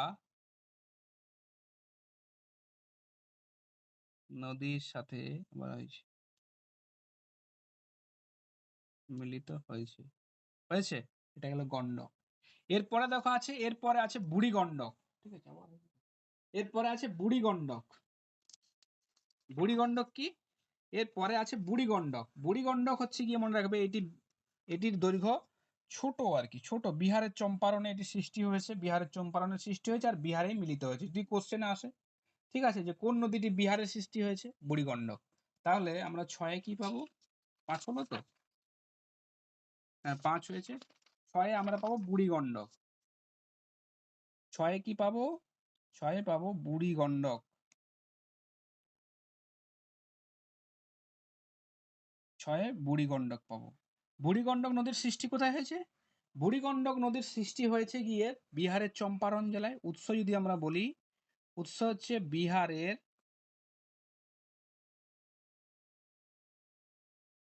চম্পারণ জেলায় এর উৎপত্তি হয়েছে। আর মিলিত কোথায় হয়েছে? বিহারের খাগড়িয়া বলে একটা জায়গা আছে। কি খাগড়িয়া? হিন্দিতে এর উচ্চারণ খাগড়িয়া, খগড়িয়া বাংলাতে যদি করে, খগড়িয়াতে গঙ্গার সাথে মিলিত হয়েছে। দাঁড়াও, এই যে আছে, গঙ্গার সাথে মিলিত হয়েছে, ঠিক আছে। তাহলে এটা হলো বুড়িগন্ডক।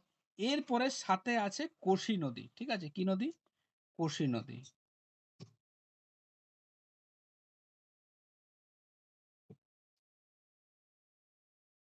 কোশি নদীর উৎপত্তি কোথায়? কোশি নদীর উৎস হচ্ছে গিয়ে, মনে রাখবে, নেপালের গোসাই থান। নেপালের গোসাই থান। আর এই কোশি নদী মূলত, এটি মূলত 7টি নদীর মিলিত প্রবাহ। 7টি নদীর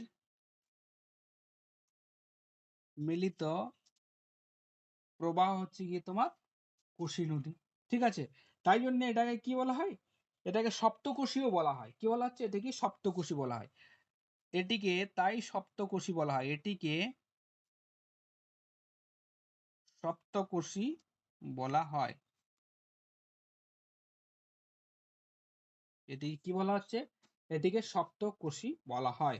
এটিকে বিহারে, দেখো, এখানে মনে রাখবে যে 7টি নদীর মিলিত প্রবাহ কি হচ্ছে? কোশি নদী। ঠিক আছে?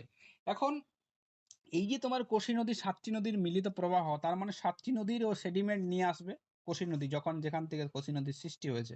তাই প্রচুর পরিমাণে সেডিমেন্ট বিহারের ওর যে অঞ্চল বরাবর প্রবাহিত হয় সেখানে নিয়ে এসে অবক্ষেপ করে। তার ফলে কি হয়, এর যে রিভার বেডটা থাকে সেই রিভার বেডটা জল ধারণ ক্ষমতাটা কমে যায়। তার ফলে কি বর্ষাতে যখন জলের পরিমাণ বৃদ্ধি হয়, এই জন্যে কি হয়, এই জন্য প্রচুর পরিমাণে বন্যা হয়। এবং এই নদীটা ক্রমশ পশ্চিম দিকে সরে সরে যাচ্ছে। কেন পশ্চিম দিকে সরে সরে যাচ্ছে? কারণ তোমার হচ্ছে গিয়ে তার গতিপথ পরিবর্তন করছে। আমরা এখানে বাংলা কথায় বলি, বাংলাতে বলি গতিপথ পরিবর্তন করছে, মানে পশ্চিম দিকে সরে যাচ্ছে। কেন সরে যাচ্ছে? কারণ প্রচুর পরিমাণে সেডিমেন্ট আসছে, সেই সেডিমেন্টগুলোকে যখনই ক্ষয় করতে পারছে না, তখন নদীটা তার অন্যদিকে রাস্তা দেখে নিচ্ছে। অন্যদিকে রাস্তা হচ্ছে কি তার পশ্চিম দিকটা থাকছে। ঠিক আছে? মানে তুলনামূলক পশ্চিমের দিকে ক্ষয় বেশি করছে। তাই জন্য এর গতিপথটা কিন্তু শিফট করে। এ বিখ্যাত, মানে কোশি নদী বিখ্যাত তার গতিপথ পরিবর্তনের জন্য। কেন গতিপথ পরিবর্তন করবে না? সাতটি নদীর সেডিমেন্ট ও নিয়ে আসছে, সেডিমেন্ট নিয়ে আসে কোনো একটা জায়গাতে অবক্ষেপ করছে। ঠিক আছে? হঠাৎ করে নেপালে এই অঞ্চলগুলো থেকে আসছে, হঠাৎ করে বিহার তো সময় পেয়েছে, হঠাৎ করে পেয়ে যাচ্ছে। তার ফলে কি হচ্ছে, তার মানে ওই সেডিমেন্টগুলো সেখানে জমা হচ্ছে। এবার সেডিমেন্টগুলোকে বয়ে নিয়ে যেতে না পেরে ক্ষয় কি হচ্ছে, ওগুলো জমা হয়ে যাচ্ছে এবং সেগুলোকে পরবর্তী ক্ষেত্রে কি হচ্ছে, নদীটা তার গতিপথ পরিবর্তন করছে। তাহলে সপ্তকোশী বলা হয়। বিহারের কি বলা হচ্ছে? বিহারের দুঃখ বলা হয়। কেন দুঃখ বলা হয়? বন্যা প্রচুর হয়। পরের পয়েন্ট কি? পরের পয়েন্ট মনে রাখবে যে হচ্ছে কি গতিপথ পরিবর্তন করে। উপর দিকে তুলনা একটা। গতিপথ পরিবর্তন করে ক্রমশ। কোন দিকে যায়? পশ্চিম দিকে শিফট হচ্ছে। পশ্চিম দিকে সরে যাচ্ছে। হয়েছে? ব্যাস এটুকু কোশি নদী সম্বন্ধে জানলেই হবে। এরপরে লাস্ট একটা যে মহানন্দা নদী। কি আছে? মহানন্দা নদী। মহানন্দা নদী। মহানন্দা নদীর সৃষ্টি কোথায় হয়েছে? না, এটা দার্জিলিং। এর উৎসস্থল হচ্ছে দার্জিলিং। উৎস কোথায়? উৎস হচ্ছে দার্জিলিং। হয়েছে? আর মনে রাখবে মহানন্দা নদী তোমার হচ্ছে গিয়ে গঙ্গার সাথে মালদায় মিলিত হয়েছে। মালদার যে মানিকচক আছে, ঠিক আছে? গঙ্গার সাথে এটি এটি কোথায় এটা? মালদার মানিকচকে মানিকচকে মিলিত হয়েছে। ছবিটা একটু ঠিক হোক। ওয়েট করো। হয়েছে। ঠিক আছে? এটা এটা এগুলো গেল হচ্ছে গিয়ে গঙ্গার যে তোমার বাম বাম হাতের যে বা বাম তীরের যে উপনদী সেই উপনদীগুলো। হয়েছে? এবার আমরা ডান তীরের দেখব। ডান তীরের মধ্যে পড়ে যমুনা নদী, সোন নদী, পুনপুন নদী, ঠিক আছে? হুগলি নদী, এগুলো হবে গিয়ে তোমার ডান তীরের। আর যমুনা নদী ব্যবস্থা আছে, যমুনা নদীর সিস্টেম হচ্ছে গিয়ে একটা বৃহৎ বড় নদী সিস্টেম, ওটাও আমরা দেখব। দাঁড়া একটু একটু ছবিটার এটা ঠিক হোক।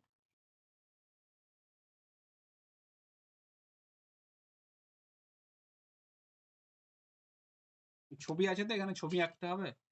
তাহলে যমুনাটা দেখতে গেলে, ঠিক আছে? একটু দূরে সরে যাও।